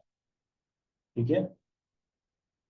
हो सकता है आपको टीम में Tableau Power BI reporting work मिल जाए, मतलब कोड तो कोई और बना के फेच कर रहा है, आपको ये रिपोर्टिंग वर्क करना पड़ेगा। या फिर हो सकता है आप कोडिंग कर रहे हो, रिपोर्टिंग टैबलू पावर बीआई में, रिपोर्ट कोई और, वो एक टीम वर्क होता है पूरा। अगर काम कम है, दोनों आप ही को करना पड़ सकता है, कोड भी लिखो, टैबलू भी बनाओ। काम बहुत ज्यादा है, कोडिंग बहुत बड़ी है, तो हो सकता है कोड किसी और को दे दें, टैबलू की रिपोर्ट किसी और को दे दें। तो डेली मीटिंग्स होते हैं, डिस्कशंस होते हैं कि कौन क्या करे। और कोई नया प्रोसेस आ जाए, मान लीजिए किसी बैंक में नया ऑफर आ रहा है और 25 से 30 नए कोड लिखने, उसके लिए उनको एक टीम बनानी है, या बैंडविड्थ कम है, तो वो आपको हायर करें, आप स्क्रैच से पहली लाइन से कोड लिखते हैं, और इसमें पैसा भी ऑब्वियसली अच्छा मिलेगा, क्योंकि आप कोडर्स चाहिए होंगे, तो आप जितना मांगोगे 25-30 वो आराम से दे देंगे, if you have experience in. ठीक है। और क्या आ सकता है, हो सकता है माइग्रेशन प्रोजेक्ट हो, SQL to Python, SQL to SAS codes convert करने के लिए आपको हायर किया जाए, है ना। ईटीएल वर्क होता है, एक्सट्रैक्शन ट्रांसफॉर्मेशन लोडिंग, डेटा को एक्सट्रैक्ट किया, ट्रांसफॉर्म किया, और आपने डेटा को लोड किया। और भी बहुत तरह का होता है, लेकिन मोस्टली आपको ये सब देखने को जरूर मिलेगा।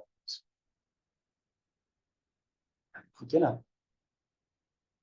तो ये कोई इतना टफ चीज नहीं है, तो जस्ट फॉर योर नॉलेज मैंने बताया, भगवान कुछ भी छोटी सी चीज है ये तो आपको वैसे भी ऑफिस में जब फर्स्ट डे जाओगे तो आपको वैसे ही पता चलना था, लेकिन आपको पहले ही पता चला हो तो ये अच्छी चीज है। ठीक है। ये जो आपने बताया प्रोडक्शन सर्वर शॉपिंग टेस्टिंग ये डेली यूज में काम आता है वन यू ज्वाइन नहीं या मतलब इसका मुझे क्या रोल रहता है? ये डेली काम आएगा, हमेशा से था और रहेगा। सर्वर्स सबसे बड़ी चीज है। पता है कैसे दिखते हैं सर्वर्स? अगर आप कभी गूगल पे डालोगे ना, विल गेट टू नो कि सर्वर्स कैसे दिखते हैं। उसी पे ही आपका सारा डेट शुरू होगा,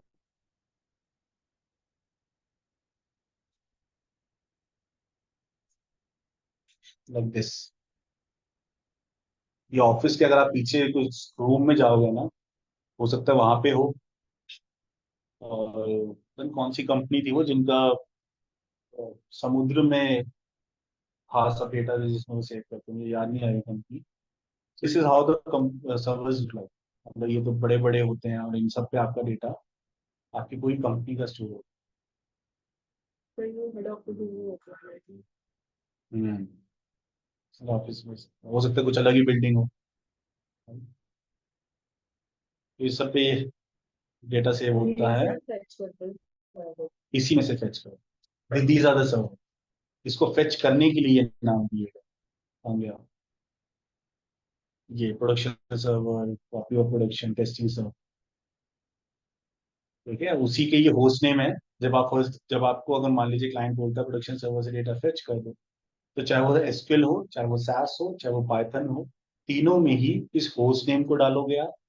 उसके बाद एक पोर्ट नंबर होता है, PORT पोर्ट नंबर, 4 डिजिट्स का या 3 डिजिट्स का, 5 डिजिट्स का, वो पोर्ट नंबर डालोगे, अपनी यूजर आईडी और पासवर्ड डालोगे, अब उसमें लॉग इन हो जाएगा। अब चाहे सैस हो चाहे वो पाइथन हो, लॉग इन हो जाओगे, फिर आप प्रोडक्शन सर्वर में लॉग इन हो चुके हो।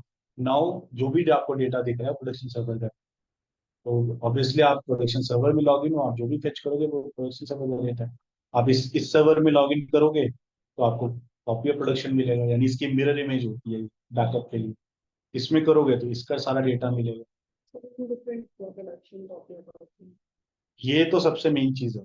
इसमें आप इंसर्ट अपडेट डिलीट नहीं कर सकते, इसमें भी आप इंसर्ट अपडेट डिलीट नहीं कर सकते। दोनों में, इसमें आप सिर्फ डेटा फेच कर सकते हो। ये क्या है ना, इसकी मिरर इमेज होती है। हर कंपनी में प्रोडक्शन सर्वर की मिरर इमेज होती है जो सेम टू सेम डेटा 7 या 6 8 घंटे बाद रिफ्लेक्ट करता है। इन केस इसमें कुछ इशू आ जाए तो यहाँ से तो डेटा फेच कर दो, इन केस इस यहाँ से कुछ इशू आ जाए तो यहाँ से तो फेच कर लोगे। तो दो एक तरह से बैकअप रखते हैं। बड़े को लिखने की क्या मतलब जो भी बड़े को बड़े कोड लिखने में हो सकता है 2 हफ्ते, 4 हफ्ते, 2 महीने। नहीं, सच्ची बोल रहा हूँ। मैंने लास्ट टू लास्ट प्रोजेक्ट में काम किया था जिसमें मेरे पास 2750 लाइन्स ऑफ सैस कोड था। 2750 लाइन का कोड था वो, और हमें कन्वर्ट करना था वो पाइथन में। ठीक है, और उसको कन्वर्ट करने में हमें लगे थे 2.25 महीने। 3000 लाइन का लगभग कोड था वो। 2.25 महीने। वो आपसे पूछते हैं meeting, you are the developers, you will let them know कि मुझे इतना टाइम चाहिए। आपसे वो पहले पूछते हैं, तभी वो आगे फाइनलाइज करते हैं कि इसको कब डिप्लॉय करना है। आप जो टाइम दोगे ना, वो उसी टाइम पे होना चाहिए। आपने 2 हफ्ते बोला, 2 हफ्ते, आपने 4 हफ्ते बोला तो 4। 2 हफ्ते होता है स्प्रिंट बोलते हैं, स्प्रिंट प्लानिंग। तो हर 2 हफ्ते से पहले एक स्प्रिंट प्लानिंग होती है। प्रोडक्ट ओनर जो आपके होते हैं वो रिक्वायरमेंट्स लेके आते हैं ऊपर से, डायरेक्टर से, कि क्या रिक्वायरमेंट्स 2 हफ्ते में आप करोगे क्या। वो 1 1.5 घंटे की मीटिंग में आप डिसाइड करते हो कि आने वाले 2 घंटे में क्या करना है, और 2 घंटे क्या करना है, 2 हफ्ते में क्या करना है।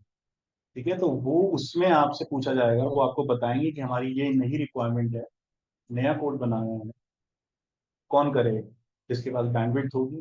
ऑब्वियसली अगर टफ है तो कोई एक्सपीरियंस बंदे को देते हैं वो। और फिर आपसे पूछा जाएगा how much time you need for this, approximate time बताओ। फिर आप जो बोलोगे, क्योंकि आपको एक्सपीरियंस है, तो आप बताओगे कि ये इतना टाइम लग सकता है और फिर आप उसी हिसाब से आपको टाइम मिलेगा। अगर कोई बहुत बड़ा कोड है और उनको 2 हफ्ते में चाहिए ना, तो वो तुम्हारी प्रोडक्ट ओनर ही मना कर देता है, कर देती है, ये नहीं हो सकता 2 हफ्ते में। वो भी तुम्हारे ही साथ देंगे, और ऊपर वो और ऊपर मना कर देंगे वो, दिस नीड्स टाइम, इसको टाइम लगेगा, इसको 2 महीने लगेंगे, इसको 3 महीने लगेंगे, इसको 4 महीने लगेंगे। कोड पाइथन में किया था तीनों कोडिंग लैंग्वेजेस हैं, SQL, SAS and Python. Queries queries करते हैं, वही एसक्यूएल क्वेरीज आप SAS में भी रन कर सकते हो, पाइथन में भी रन कर सकते हो, तो इसलिए एसक्यूएल मैंडेटरी है। Python Python is the best. ये चीजें भी क्या होता है ना कि स्किल सेट है, आपको कहीं भी डाल सकते हैं, कहीं भी डाल सकते हो, हो सकता है सभी में भी डाल सकते हैं, तो जहाँ रिक्वायरमेंट होगी प्रोजेक्ट के हिसाब से वो आपको प्रोजेक्ट मिल जाए। डेवलपमेंट और एसक्यूएल डेवलपर्स ही कहलाते हैं, SQL developers, SAS developers, Python developers, तीनों में आप कोड ही डेवलप कर। तरीके अलग अलग हैं, लैंग्वेज अलग अलग है, सिंटेक्स थोड़े क्या पूरी अलग अलग है, सिंटेक्स सारे है ना, तीनों का तरीका अलग अलग है, लॉजिक सेम है। अगर आप लॉजिक की बात करें वो सेम है, आउटपुट सेम है, तरीका अलग है। तीनों से ही वो काम करती है चीजें। अब कुछ चीजें ऐसी हैं जो SAS में है, पाइथन में नहीं, कुछ चीजें ऐसी हैं जो एसक्यूएल में नहीं है पर SAS में है। ये आप जब पढ़ोगे तब आपको पता चलेगा कि क्या उसमें है क्या उसमें नहीं है। उसको वैलिडेट कौन करता है? मैंने कोई कोड लिखा था, तो पहले तो वैलिडेशन भी जाता हूँ, तो fetch क्लाइंट वैलिडेशन करता है, क्लाइंट अगर एग्री करेगा डेटा ठीक है तो ही वो कोड डिप्लॉय होगा। लेकिन इसमें कोड है, ठीक है। अब क्लाइंट क्लाइंट किसको कह रहा है? क्लाइंट उसको विजुअलाइज पिक्चर करते हैं, नहीं, वहां आप पे जो अनक्रिप्टेड दिखाते हैं।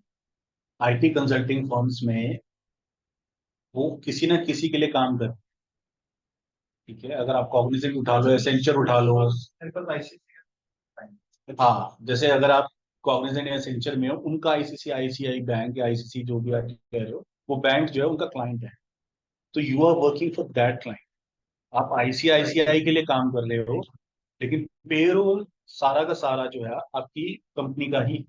सपोज आप एसेंचर में हो, एसेंचर का कोई क्लाइंट, एक क्लाइंट नहीं होते, 500 हजार हजारों क्लाइंट्स होते हैं, और इतने बड़े बड़े नाम होते हैं उनके क्लाइंट्स के, और हर क्लाइंट उनको लाखों करोड़ों रुपए दे रहा है, हर क्लाइंट उनको लाखों करोड़ों दे रहा है। और एक टीम का भी एक बजट होता है, अगर 10 जने हैं और क्लाइंट अगर उनको 2 करोड़ दे रहा है, तो वो कोशिश करेंगे कि 10 का उसी पैकेज में कितना देना है कितना नहीं देना है, वो उसी में डिसाइड कर। क्लाइंट को वैलिडेट करते हैं, पाइथन में दिखा देते हैं। हाँ, क्लाइंट जिसके लिए आप काम कर रहे हो उन्हीं से कनेक्ट करोगे आप अपने अपने कंपनी के लोगों से कनेक्ट काम करते हैं, क्लाइंट के लोगों के ज्यादा से कनेक्ट करते हैं। सर मोस्टली कोडिंग का पाइथन में कर जाती हूँ इजी एंड टफ। हाँ, पढ़ जो पहले पढ़ लोगे वो इजी लगेगा ऑनेस्टली।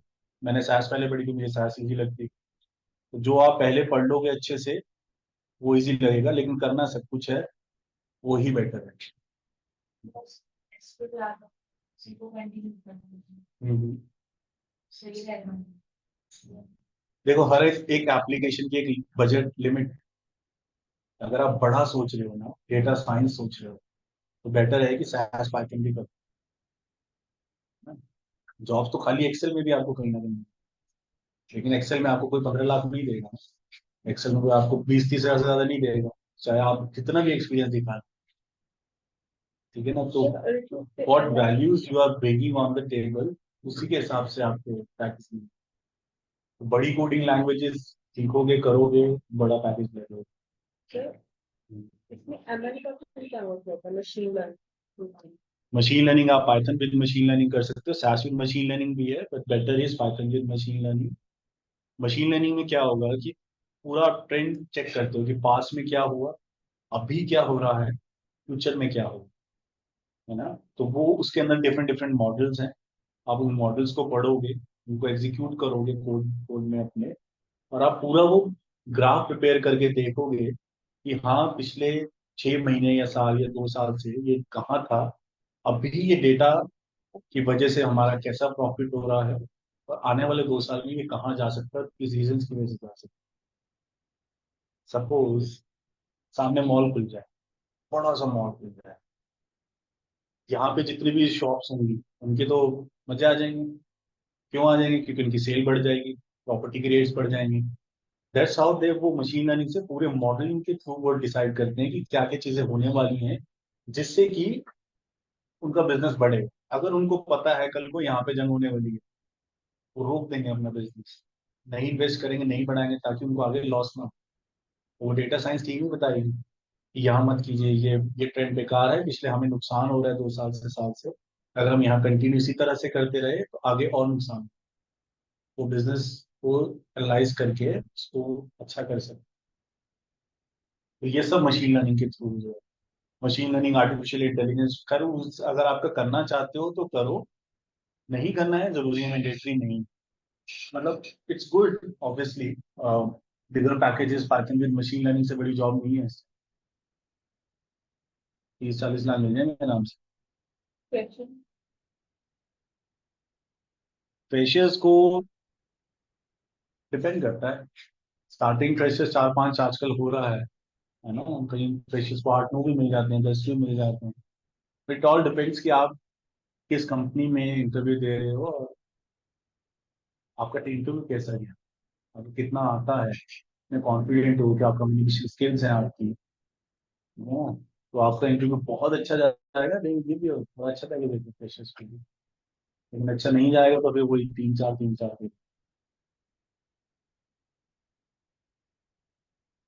ठीक है।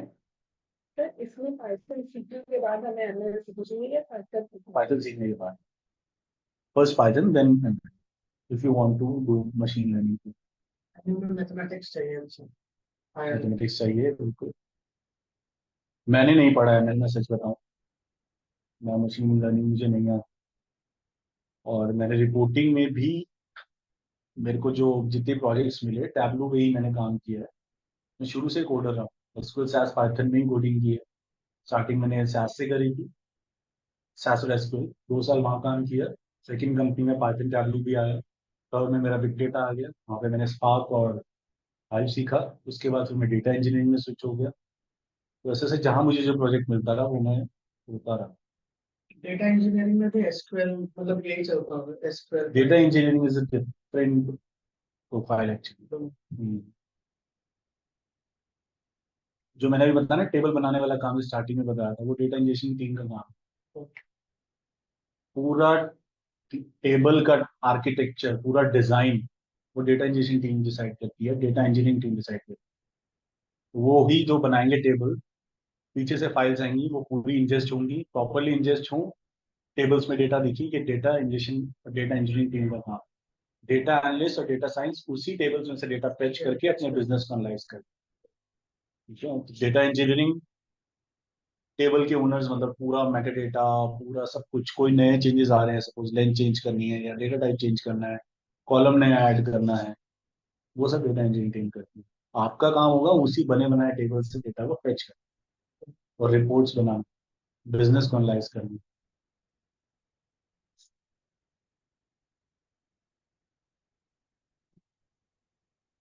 ओके, तो goal should be coding languages more.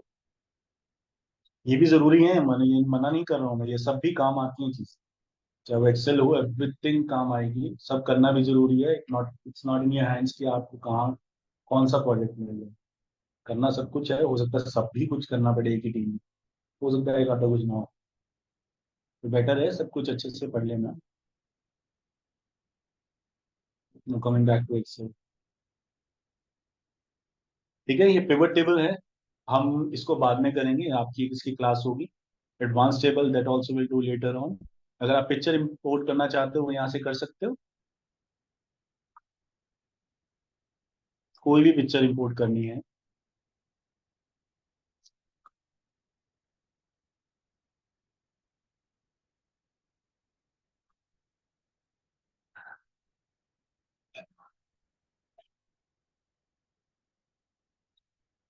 Suppose ये स्क्रीनशॉट है किसी का, हम इसे इंपोर्ट कर लेते हैं, ठीक है।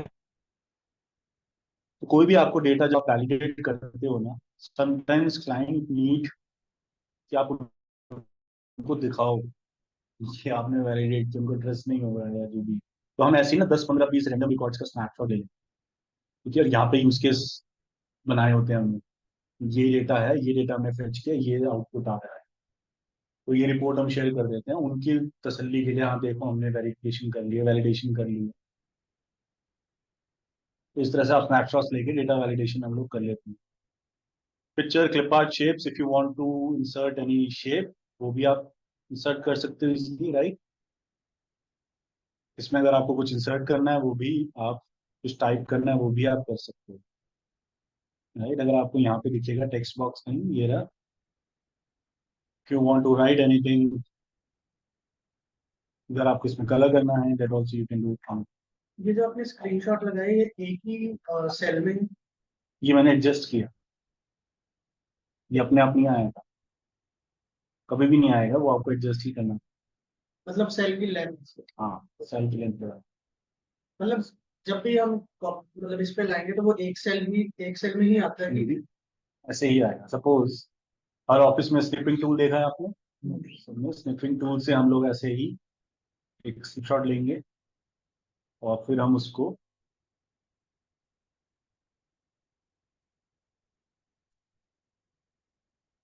ये हो रहा है,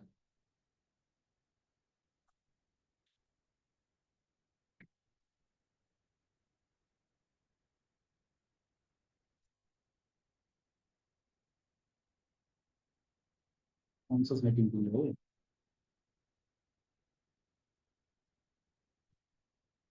आप लोग सिस्टम पे आपके भी होगा, आप लोग ट्राई करना।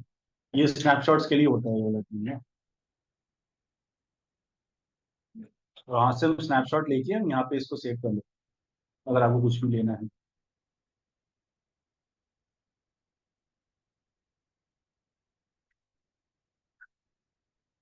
ठीक है। शेप्स के बाद ये अगर आप देखो, ये आपके आपके डिफरेंट चार्ट्स हैं, column charts, line charts, pie charts, bar charts, area charts. जो भी आपको विजुअलाइजेशन वर्क करना है वो आप इन चार्ट्स के थ्रू कर सकते हो। ऑब्वियसली आप टैब्लो पावर बीआई सीखोगे, उससे बड़ी चीज कोई नहीं, उससे अच्छा कोई विजुअलाइजेशन वर्क हो नहीं सकता। उसमें तो आप करोगे ही ऑफिस में, लेकिन कोई छोटा डेटा है या कोई प्रेजेंटेशन देनी है या फिर आपका एक्सेल पे काम है तो आप इसको यूज भी कर सकते हो। अगर आप किसी पे भी आप अपनी प्लेस करोगे कर्सर को, you will see the definition कि आपको वो कब यूज करना चाहिए। ठीक है। अगर आप इसमें देखोगे पाई चार्ट्स में लिखा है use it when the values can be arrayed together और when you have only one data series. One data series mean जैसे 2 8 2 4 6 8 10 एक सीरीज है। जब एक ही सीरीज है, it's better to use this pie chart. तो आप किसी पे भी अगर आप कर्सर प्लेस करोगे ना, तो आपको वो एक हिंट देगा कि कब ये ज्यादा एफिशिएंट है यूज करना। ठीक है। Different different charts, and then we have slicer. Slicer हम यूज करेंगे पिवट के साथ। ये यूज होता है आपको डेटा फिल्टर करने के लिए। ठीक है। अभी ये वर्क नहीं करेगा अब क्योंकि पिवट टेबल नहीं है, या एडवांस टेबल में भी यूज होता है, वो भी अभी हम नहीं बना रहे हैं।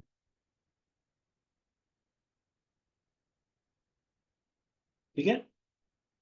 अब देखते हैं हाइपर लिंक किस लिए यूज होता है। राइट क्लिक करके यहाँ पे भी हाइपर लिंक है, यहाँ पे भी हाइपर लिंक। तो क्लिक करते हैं हाइपर। पहले हम देखते हैं प्लेस इन दिस डॉक्यूमेंट। इसी डॉक्यूमेंट में हमें दूसरी शीट पे जाना है, मतलब हाँ इसी डॉक्यूमेंट में हमें दूसरी शीट पे जाना है। तो टेक्स्ट टू डिस्प्ले ले लेते हैं हम, my sheet. Suppose type the cell reference कि जब आप नेविगेट करोगे दूसरी शीट पे तो आपका एक्टिव सेल कौन सा। आई वांट कि मेरा जो सेल है वो active cell A1। Screen tip पे डाल देते हैं दिस इज माई शीट। ठीक है। और मुझे यहाँ से कहाँ जाना है, मैं अभी कौन सी शीट पे हूँ, शीट 7 पे हूँ। मुझे जाना है Y8 ट्रेनिंग पे। मैंने क्लिक किया ओके। तो स्क्रीन टिप पे मैंने डाला था दिस इज माई शीट, वो भी दिख रहा है दिस इज माई शीट लिखा हुआ। मैं इसे क्लिक करूंगा तो मैं इसी शीट पे नेविगेट। ठीक है। तो एक लिंक प्रोवाइड करेगा, लिंक क्रिएट करेगा हाइपरलिंक, एक ही शीट से दूसरी शीट जाने के लिए, या किसी वेब पेज में जाने के लिए, या किसी डॉक्यूमेंट में जाने के लिए, उसके लिए होता है। तो अभी हमने क्या किया, प्लेस इन दिस डॉक्यूमेंट किया, एक शीट से दूसरी शीट जाने की। अगर कोई नया डॉक्यूमेंट हो तो वो भी हम यहाँ बना सकते हैं। मैं डाल देता हूँ my new doc, text to display, name of the new document डाल देते हैं abcd2.txt। टेक्स्ट फाइल बना रहा हूँ मैं, मैंने टेक्स्ट फाइल का नेम दिया abcd2। आप कुछ भी दे सकते हो। यहाँ पे क्लिक किया एडिट द न्यू डॉक्यूमेंट ना, अभी एडिट कर लेते हैं। देन यस, आप कुछ भी डालो। ठीक है। Save it, close it. अब जब आप इसे क्लिक करोगे and then click on yes, तो वही आपका डॉक्यूमेंट ओपन जो आपने क्रिएट किया। ठीक है। तो आप कोई नया डॉक्यूमेंट बनाना चाहते हो वो भी बना सकते हो। ऑलरेडी एग्जिस्टिंग शीट से दूसरी शीट पे जाना चाहते हो वो भी हाइपरलिंक से जा सकते हो। या फिर कोई वेब पेज पे जाना है तो वो भी आप यहाँ से जा सकते हैं। जैसे यहाँ से एग्जिस्टिंग फाइल और वेब टेक्स्ट टू डिस्प्ले डाल देते हैं माई साइट, ठीक है, और यहाँ पे हम एड्रेस देते हैं, जो भी आपको वेब एड्रेस है, जो भी वेबसाइट पे जाना है वो एड्रेस का आप यहाँ पे, एंड देन क्लिक ऑन। तो आप जब उसको क्लिक करोगे तो आपकी वही साइट ओपन होगी जो आपने वहाँ पे वेब एड्रेस दिया।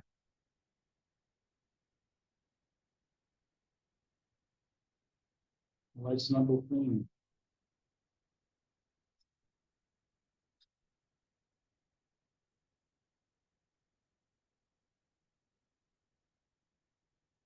आई थिंक ये साइट की जगह हम ले लेते हैं गूगल डॉट, ठीक है, और यहाँ पे टेक्स्ट टू डिस्प्ले लेते हैं माइन, ठीक है। अब आप इस पे क्लिक करोगे तो आपका गूगल डॉट जो भी आप साइट दोगे वो ओपन, ठीक है। तो इस तरह से हम यूज करते हैं hyperlink. Then we have formulas.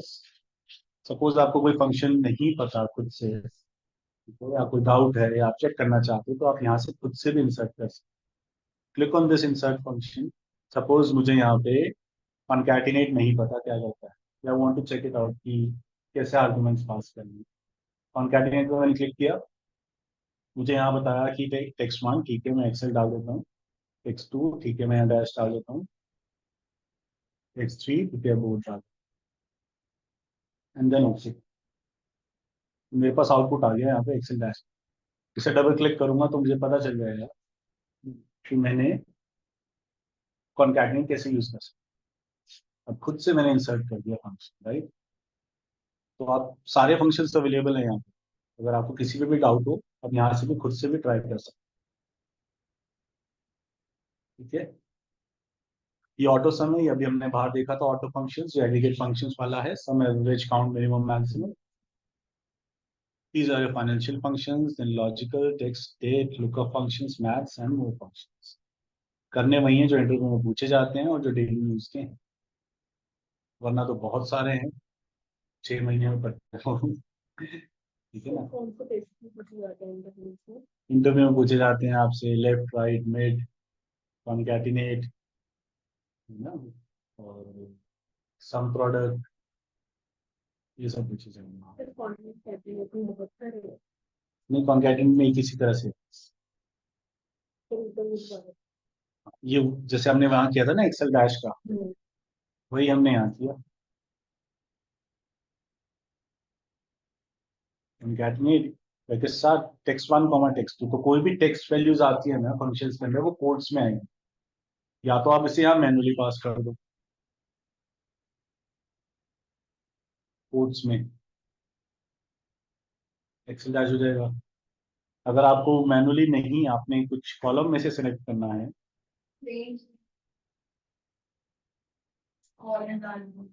अगर हम रेंज लें इसको,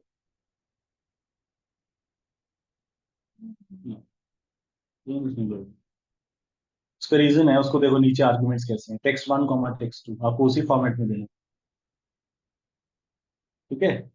तो हम यहाँ पे अब पहला सेल सेलेक्ट करते हैं, कॉमा इन दिस,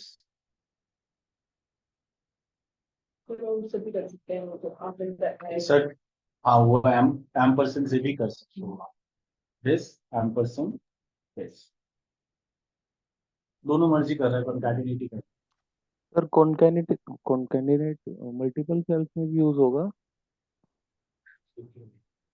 इसका यूज होता है कोई भी आपको दो कॉलम्स को मर्ज करना है, suppose first name last name करना है, first name middle name last name करना है, या कोई एक एप्लीकेशन नंबर है और एक कंट्री कोड है, USD, Canada, Australia, something like that, उसको मर्ज करना है, या फिर कोई कार्ड नंबर है और सीवीवी है, उन दोनों को मर्ज करना है, राइट। सर मल्टीपल सेल में फिर कॉपी करना होगा हमें, मतलब पूरे कॉलम को? में एक ही बार कॉल हो जाएगा। हाँ, वहीं पे हो जाते हैं। जैसे हमने अ, बहुत सारी, मतलब नीचे पूरा डेटा हो। यस सर, मतलब 2-3 सेल हो।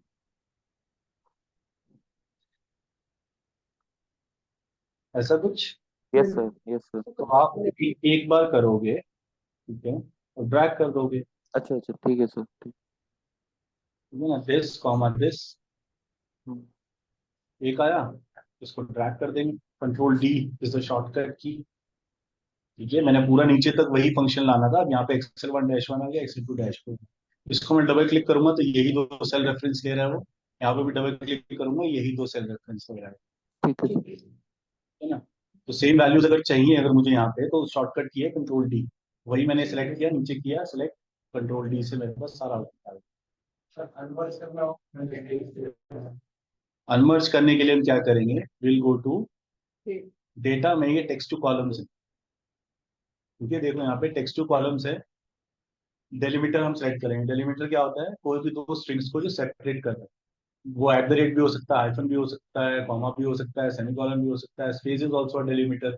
कोई भी दो स्ट्रिंग्स को जो सेपरेट कर रहा है ना, दैट्स अ डेलीमीटर। तो हम डेलीमीटर सेलेक्ट कर दें यहाँ पे, देन नेक्स्ट।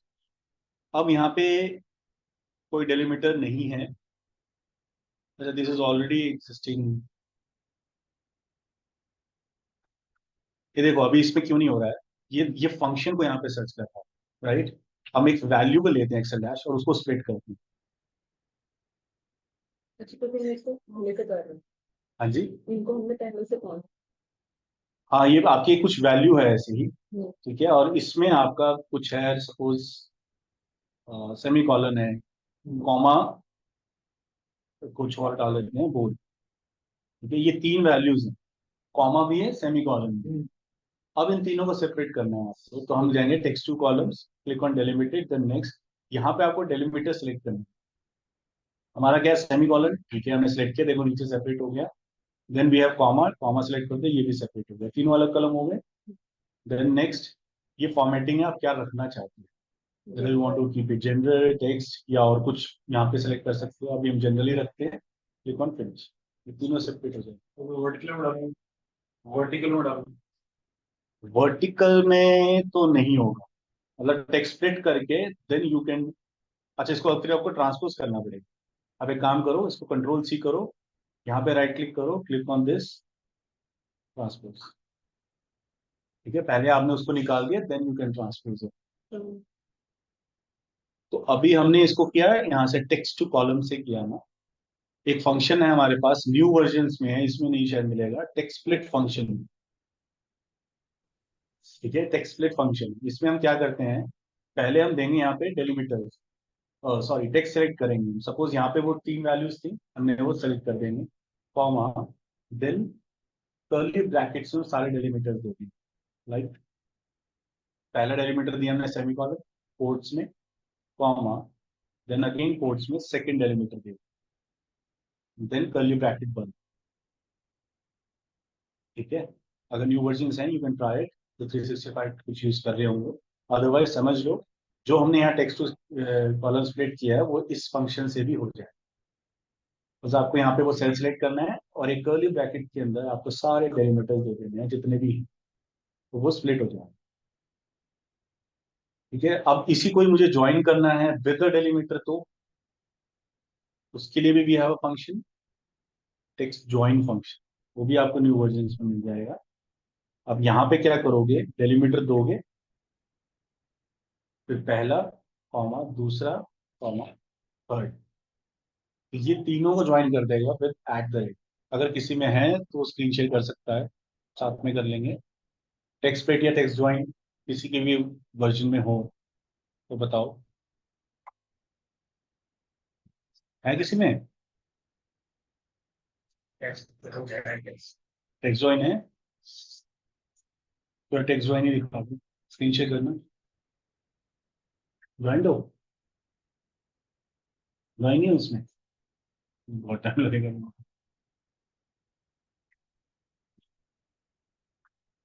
ठीक है, अगर ज्वाइन करना है तो टेक्स्ट ज्वाइन से, स्प्लिट करना है तो टेक्स्ट स्प्लिट से, न्यू वर्जन।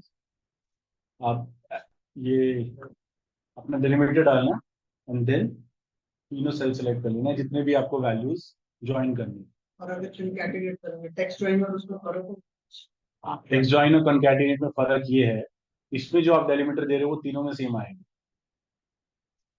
टेक्स्ट ज्वाइन में जो आप डेलिमिटर दोगे तीनों में सेम आएगा, कॉन्कैटिनेट में आप डिफरेंट डिफरेंट डेलिमिटर दे सकते हैं ना। पर एक चीज बताना, जैसे एक्सेल डैश है, इसके बीच हमें स्पेस चाहिए होगा तो एक्सेल डैश इसमें है, हाँ जी, इसमें आपको स्पेस चाहिए, सेमीकोलन कुछ भी, हाँ, you want to put, Excel मतलब स्पेस डैश। हाँ वो टेक्स्ट ज्वाइन से हो जाएगा। आप बस इसमें ऐसे कर दें, डेलीमीटर में हम स्पेस देंगे और दो वैल्यू सिलेक्ट करते, दोनों में स्पेस है। सिर्फ टेक्स्ट ज्वाइन और वो कौन नहीं क्या लिखा है? तो टेक्स्ट ज्वाइन में आप एक डेलीमीटर दोगे और वही सारी वैल्यूज में एक डेलीमीटर। कॉन्कैटिनेट में आप डिफरेंट डिफरेंट डेलीमीटर्स दे सकते हो। सपोज मैंने पहली सेलेक्ट करी, comma, now I want at the rate, comma, second value select करी, comma, now I want semicolon, comma, third select की।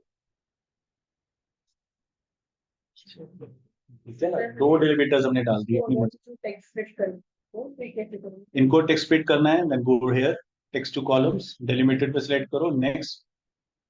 क्या क्या है हमारे पास, एट द रेट है, सेमीकोलन है। सेमीकोलन तो हम यही दिख रहा है, नीचे देखना अलग हो जाएगा। अच्छा अब देखो इसमें क्या हो रहा है ना, ये ऑलरेडी ये फंक्शन को कर रहा है इस पे, हमें फंक्शन को नहीं करना, हमें वैल्यू को करना है। ओके, तो या तो टेक्स्ट ज्वाइन करना।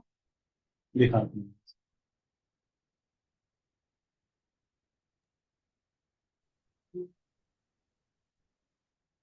Excel at the rate dash semicolon 4।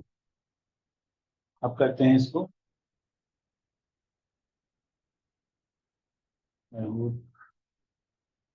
हाँ।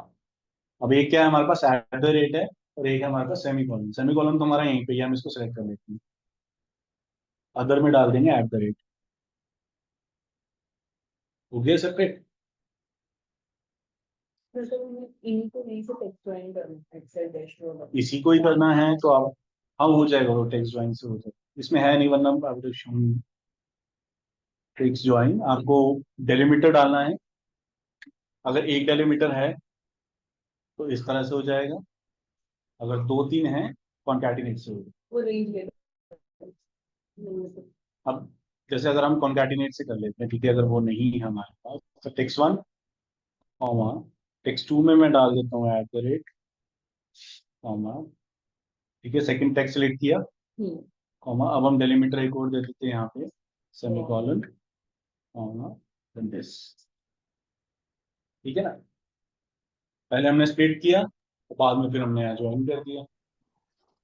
सर हमें अगर डेलीमीटर ना दे रखा हो, जैसे एक्सेल डैश डैश लिखा था, तो वो कैसे स्प्लिट करेंगे?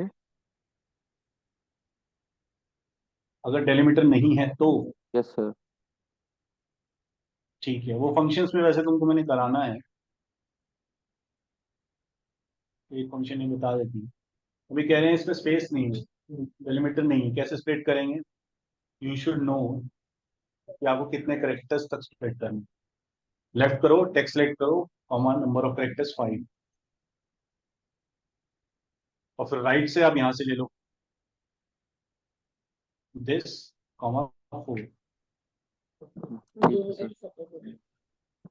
ये फंक्शन जब आगे आएंगे ये आपको और क्लियर होगा। तो वैसे टेक्स्ट सेपरेट में हम कर सकते हैं, इन दोनों को सेपरेट। इसमें कोई डेलीमीटर नहीं है, इसलिए हम वो फंक्शन नहीं यूज कर सकते तो टेक्स्ट में, डेलीमीटर उस फंक्शन को यूज करना, वरना तो आप लेफ्ट राइट से फेच कर ही सकते हो, जैसे हमने यहाँ ये लेफ्ट से किया। ये अभी अभी हम नेक्स्ट क्लास में करेंगे इसको डीपली, ठीक है, तो डोंट वरी कि लेफ्ट राइट अगर आपको समझ में नहीं आ रहा है, जस्ट फॉर दोस्त जिन्होंने पूछा है मैंने उनको बताया कि लेफ्ट राइट से हो जाएगा। हेलो जी हेलो। हाँ, ऑनलाइन एक सेकंड आता हूँ घर पे।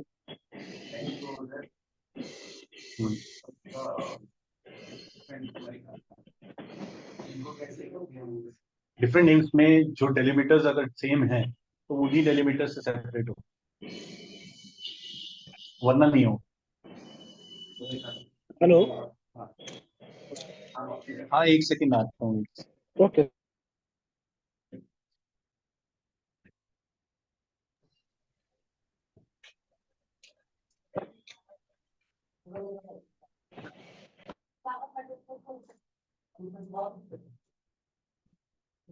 ये दो नाम है, Excel at the rate dash Excel comma board two. अब इसमें पता है क्या बेटर रहेगा, आपको टेक्स्ट स्प्लिट यूज करना बेटर रहेगा, क्योंकि उसमें आप मल्टीपल डेलीमीटर्स दे सकते। कैसे मल्टीपल डेलीमीटर्स दोगे आप, इक्वल्स टू टेक्स्ट स्प्लिट, आप सेल सिलेक्ट करोगे, कॉमा, अब यहाँ कर्ली ब्रैकेट्स में सारे डेलीमीटर्स दे दो जो आपको पता है। मुझे पता है इसमें एट द रेट है, I put it at the rate पहला, कॉमा, अब सेकंड सेमी कॉलन भी डाल दिया हमने, इसको बंद करो कर्ली ब्रैकेट्स को, फंक्शन को बंद। दो पता है दो, 10 पता है 10, अंदाजे से भी डाल देते कई बार, क्या पता कोई हो सेपरेट हो जाए।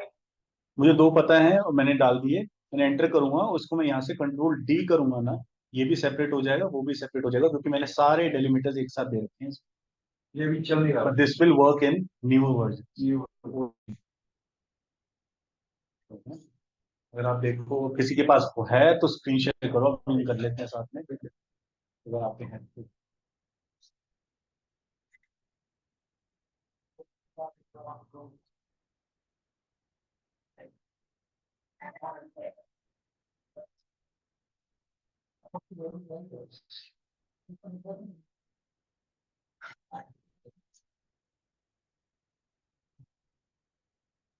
नहीं है, कोई बात नहीं, आप खुद समझ आ गया है ना, एक बार गूगल कर लेना, उसमें आपको भी एग्जांपल्स भी शो हो जाए, टेक्स्ट पेट टेक्स्ट ज्वाइन कैसे वर्क हो, या डाउनलोड करो chat GPT and type it there, how to use text पेट इन एक्सेल, वो भी आपको एक एग्जांपल दे देगा, text split and text join.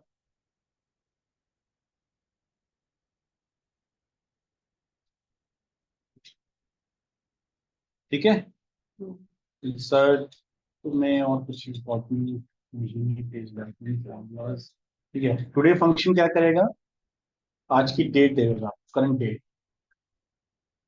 आज की करंट डेट है 31/8/2024, और नाउ फंक्शन क्या करेगा,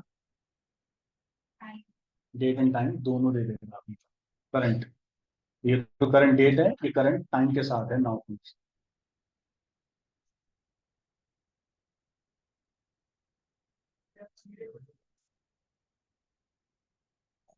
ठीक, अब पूरी शीट में मुझे नहीं पता कितने सारे फंक्शंस लगे हैं, कहाँ लगे हैं, कौन से सेल पे लगे हैं, अब इसे देख के तो नहीं पता चल रहा ना इनको फंक्शंस लगे, तो हम क्या करेंगे, यहाँ शो फॉर्मूलाज पे क्लिक कर देंगे, तो पूरी शीट में जहां जहां पे मैंने फंक्शंस लगाए हैं ना, वो सब मुझे फंक्शन दिखेंगे, यहाँ पे कॉन्कैटिनेट, टेक्स्टप्लेट, टुडे, नाउ, पूरी शीट पे आपको जहां जहां पे फंक्शंस होंगे इक्वल्स टू करके शो होगा। अब अगर आप नहीं देखना चाहते तो दोबारा क्लिक कर दो, वो एक्चुअली वैल्यू आ जाएगी आउटपुट। ठीक है, फंक्शंस हम डोंट वरी करेंगे नहीं, तो बेसिक आज तो इंट्रोडक्शन है आप लोगों का, अभी सेकंड आपके जो क्लास होगी उसमें हम बहुत सारे फंक्शंस करेंगे, और थर्ड में स्टार्ट टू वीडियो का पढ़ना होगा। अब कोई टेक्स्ट फाइल अगर आपको इंपोर्ट करनी है वो भी आप यहाँ से कर सकते हो, क्लिक करते हैं फ्रॉम टेक्स्ट, देखते हैं कोई टेक्स्ट फाइल पड़ी है तो, tout.txt है, मुझे नहीं पता क्या है, उस पर डबल क्लिक करते हैं, क्लिक ऑन डिलिमिटेड, नेक्स्ट। अब आप इसको कैसे स्प्लिट करना चाहते हैं, मतलब आप चाहते हैं कि वो पूरा डेटा एक सेल में आए, डिफरेंट डिफरेंट कॉलम्स में आए, मैं चाहता हूँ एक ही सेल में आए, मैं यहाँ सारे हटा दूँ, नेक्स्ट, जनरल रखते हैं, ये यहाँ पे चाहिए मुझे A5 का, डन हो, यहीं पे ही आपका सारा डेटा होगा। अभी मैंने स्प्लिट नहीं किया, स्प्लिट करता ना तो ये सारे डेलीमीटर्स अगर डालता तो ये क्लोजिंग बैलेंस अलग हो जाता, इफ अलग हो जाता है, डेटा ही कुछ और बन जाता। ठीक है, तो वो जस्ट कि एक पूरा रीडेबल हो, एक ही डेटा था, इसलिए मैंने कुछ स्प्लिट नहीं किया, पूरी टेक्स्ट फाइल इंपोर्ट की। ठीक है, टेक्स्ट फाइल भी आप यहाँ से इंपोर्ट कर सकते हो डेटा से। ये जो सॉर्टिंग है,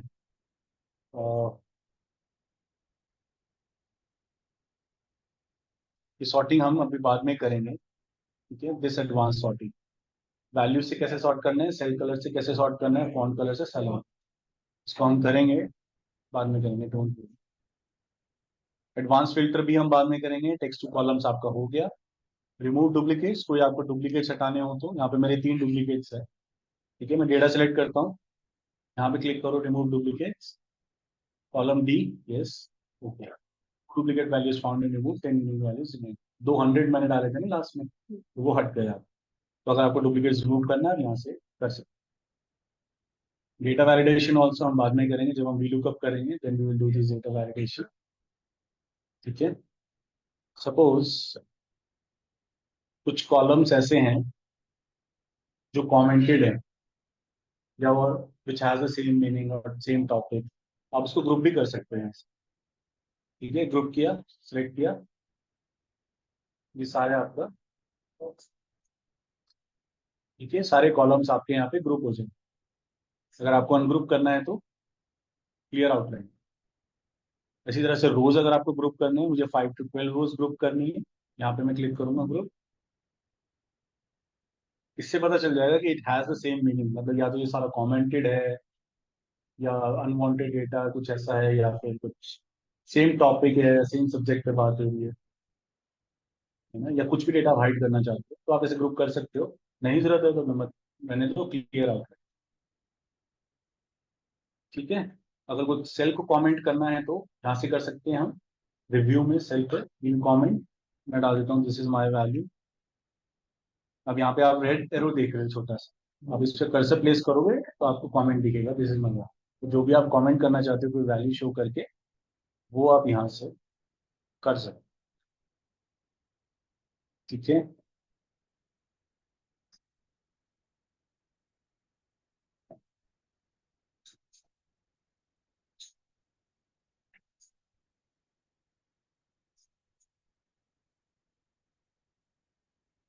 सपोज मुझे ये पहली रो फ्रीज करनी है। अब 200 कॉलम्स हैं, लैक्स ऑफ रोज हैं, हेडर्स तो एक ही है, कॉलम का हेडर तो एक ही होगा ना नेम। अब नीचे करोगे, मान लीजिए इस लाइन को आपको रीड करना है, आपको कौन सा पता चलेगा कि ये वाला कॉलम का हेडर क्या है, राइट? तो हम क्या कर देंगे, इसको फ्रीज कर देंगे यहाँ से, फ्रीज टॉप रो। तो मैंने अपने कॉलम्स जो हैं वो फ्रीज कर दिया। स्क्रॉल डाउन करोगे, कॉलम 1 कॉलम 2 रिमूव नहीं होगा, ये आपके हेडर्स हैं ऊपर, देख रहे हो 1 रो फ्रीज है, बाकी सारी रिमूव मूव हो रही है। तो आपने कॉल पूरी की पूरी रो को आपने यहाँ पे फ्रीज कर दिया, राइट। आप इसको अनफ्रीज करना चाहते हो तो यहाँ से अनफ्रीज प्लीज, अब ये फ्रीज नहीं है। इसी तरह से पहला कॉलम करना है तो पहले कॉलम सेलेक्ट करेंगे, या फिर खाली फ्रीज फर्स्ट कॉलम। आप इसको यहाँ से राइट स्क्रॉल करोगे ना, ये पहला कॉलम आपका फ्रीज रहेगा, ये नहीं हटेगा, कितना भी स्क्रॉल राइट कर। अनफ्रीज कर देते हैं। नाउ आई वांट 3 रो और पहले 2 कॉलम फ्रीज हैं, फर्स्ट 3 रोज और फर्स्ट 2 कॉलम्स, ठीक है। पहले हम उससे पहले एक चीज देखते हैं, अगर मुझे पहली 3 रो करनी है तो मैं क्या करूंगा, पहले फोर्थ को सिलेक्ट करेंगे। अगर मुझे पहली 3 करनी है तो नेक्स्ट वैल्यू सिलेक्ट करके देन फ्रीज पेन्स, तो ये पहली 3 फ्रीज हो जाएंगी। अगर मुझे 6 करनी है तो मैं 7th को सिलेक्ट करके, ठीक है, 7th को सिलेक्ट करके फ्रीज पेन करूंगा तो मेरे पास 6 रोज फ्रीज हो जाएंगे। नेक्स्ट पे क्लिक करना। अब मुझे चाहिए पहली 3 रोज, पहले 2 कॉलम एक साथ फ्रीज करना, तो मैं क्या करूंगा, पहली 3 रोज यानी ये बता, पहले 2 यानी यहाँ तक मैं इसको सेलेक्ट करूंगा, यहाँ पे करते हैं फ्रीज पेन। और पहली 3 रोज भी हो गई, पहले 2 कॉलम भी हो गए, ठीक है ना। नहीं चाहिए तो अनफ्रीज पेन्स। हाँ जी, आप आपको सेट कर रहे हैं, इसी में से पूरा उसको ब्लैंक छोड़ेंगे, तो आपने वो अगर स्विच को आप आपने ब्लॉक को मैंने सिलेक्ट किया, ब्लैंक ही होना चाहिए। नहीं नहीं नहीं नहीं, ऐसा नहीं। हाँ हाँ, डेटा भी हो सकता है, कुछ भी हो सकता है। मैं यहाँ कर देता हूँ, यहाँ प्लीज पेन कर देता हूँ, और इसमें डेटा था जो मैंने सिलेक्ट किया, है ना?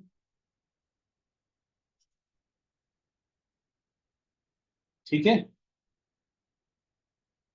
और इसको हम पीडीएफ में सेव कर सकते हैं। सबसे पहले एक्सेल की एक्सटेंशंस क्या क्या है, तो ये आपसे पूछे एक्सेल की extension, XL S x, older version में क्या है, एक्सएलएस। यहाँ लिख रहे हैं 97 2003 वर्जन में पहले ही चलती थी एक्सएलएस। नाउ एक्सएलएस चलती है, जिसमें सभी वर्जन एक्सेप्टेड। ठीक है, तो आपकी एक्सेल की एक्सटेंशन क्या होगी, एक्सएलएस। अब मुझे इसे सेव करना है पीडीएफ में, तो यहाँ पे कर लेंगे PDF book one dot PDF. Want to replace it, ठीक है, हम रिप्लेस कर देते हैं। तो ये जो आपकी जो शीट थी, ये आपकी पीडीएफ में save, right. And what is the difference between, और क्या है, सीएसवी भी है यहाँ पे, कॉमा सेपरेटेड वैल्यू। क्या डिफरेंस है सीएसवी और एक्सेल में,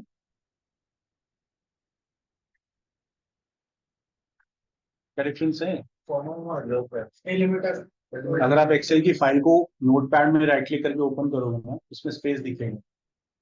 सीएसवी की फाइल को जब आप राइट क्लिक करके ओपन करोगे नोटपैड में, उसमें कॉमा दिखेगी, जितनी भी वैल्यूज है कॉमा सेपरेटेड होगी, इसमें स्पेस होगा।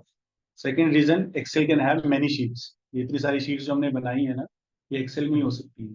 अगर आप इसको सीएसवी में सेव करोगे तो वो एक ही शीट रखता है, उसमें मल्टीपल शीट्स नहीं आ सकती। सारी शीट करूंगी। सारी शीट एक ही शीट आएगी। अगर मैं इसको यहाँ सीएसवी में सेव करना चाहूँ ना, कॉमा सेपरेटेड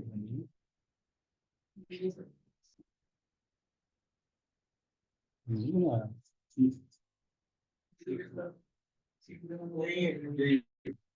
ठीक है, सीएसवी हम करते हैं और हम करते हैं इसको डाउनलोड्स में, इंटरव्यू वाले में, सेव इट, यहाँ पे लिखा आ जाएगा to save only the active sheet, click okay.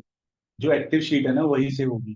To save all the sheets, save them individually using a different file name for each, और चूज अ फाइल टाइप। तो यहाँ उसने बता दिया कि एक ही सेव होगा। मैं इसको मैं यहाँ पे यस कर देता हूँ, and I go there interview location पे, तो वहां पे मेरे पास एक ही शीट होगी।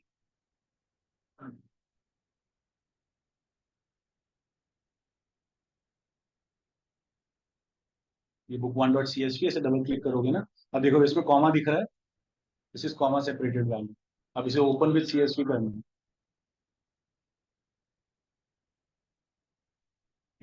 एक्सेल सर ऑलरेडी ओपन है।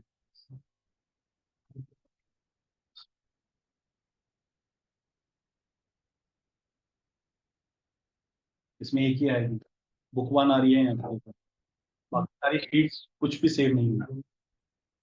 ठीक है, तो आप सेव करोगे सीएसवी तो एक ही आएगी, और एक्सेल में मल्टीपल शीट्स आ सकती हैं। अगर आपके मल्टीपल शीट्स हैं, उसको सेव करना है तो एक्सेल नहीं करना। ठीक है, फाइल पे जाना, सेव एज, यहाँ पे फाइल का name dot C S V, और यहाँ पे आप एक्सटेंशन सेलेक्ट करना। ठीक है, जो सी लोकेशन पे आपको सेव करनी है वहां पे वो सिलेक्ट करके देन सेव। ठीक है, सी एस पी हो, पीडीएफ हो, जो भी आपको यहाँ पे सेव करना है। पुराना वर्जन है ना, 97 2000। नहीं, इसमें करना है, दोनों ही चलेगा वैसे तो। अगर आपके पास ओल्डर वर्जन है तो आप एक्सेल एसएक्स में सब एक्सेप्टेड है, ओल्डर वर्जन भी एक्सेप्टेड है ये फाइल्स।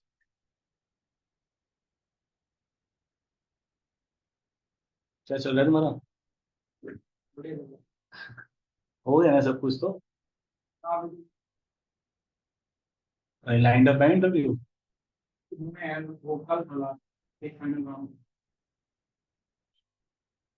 और ठीक है, बाकी हम नेक्स्ट क्लास में कंटिन्यू करेंगे इसको। ठीक, thank you everyone, thank you so much.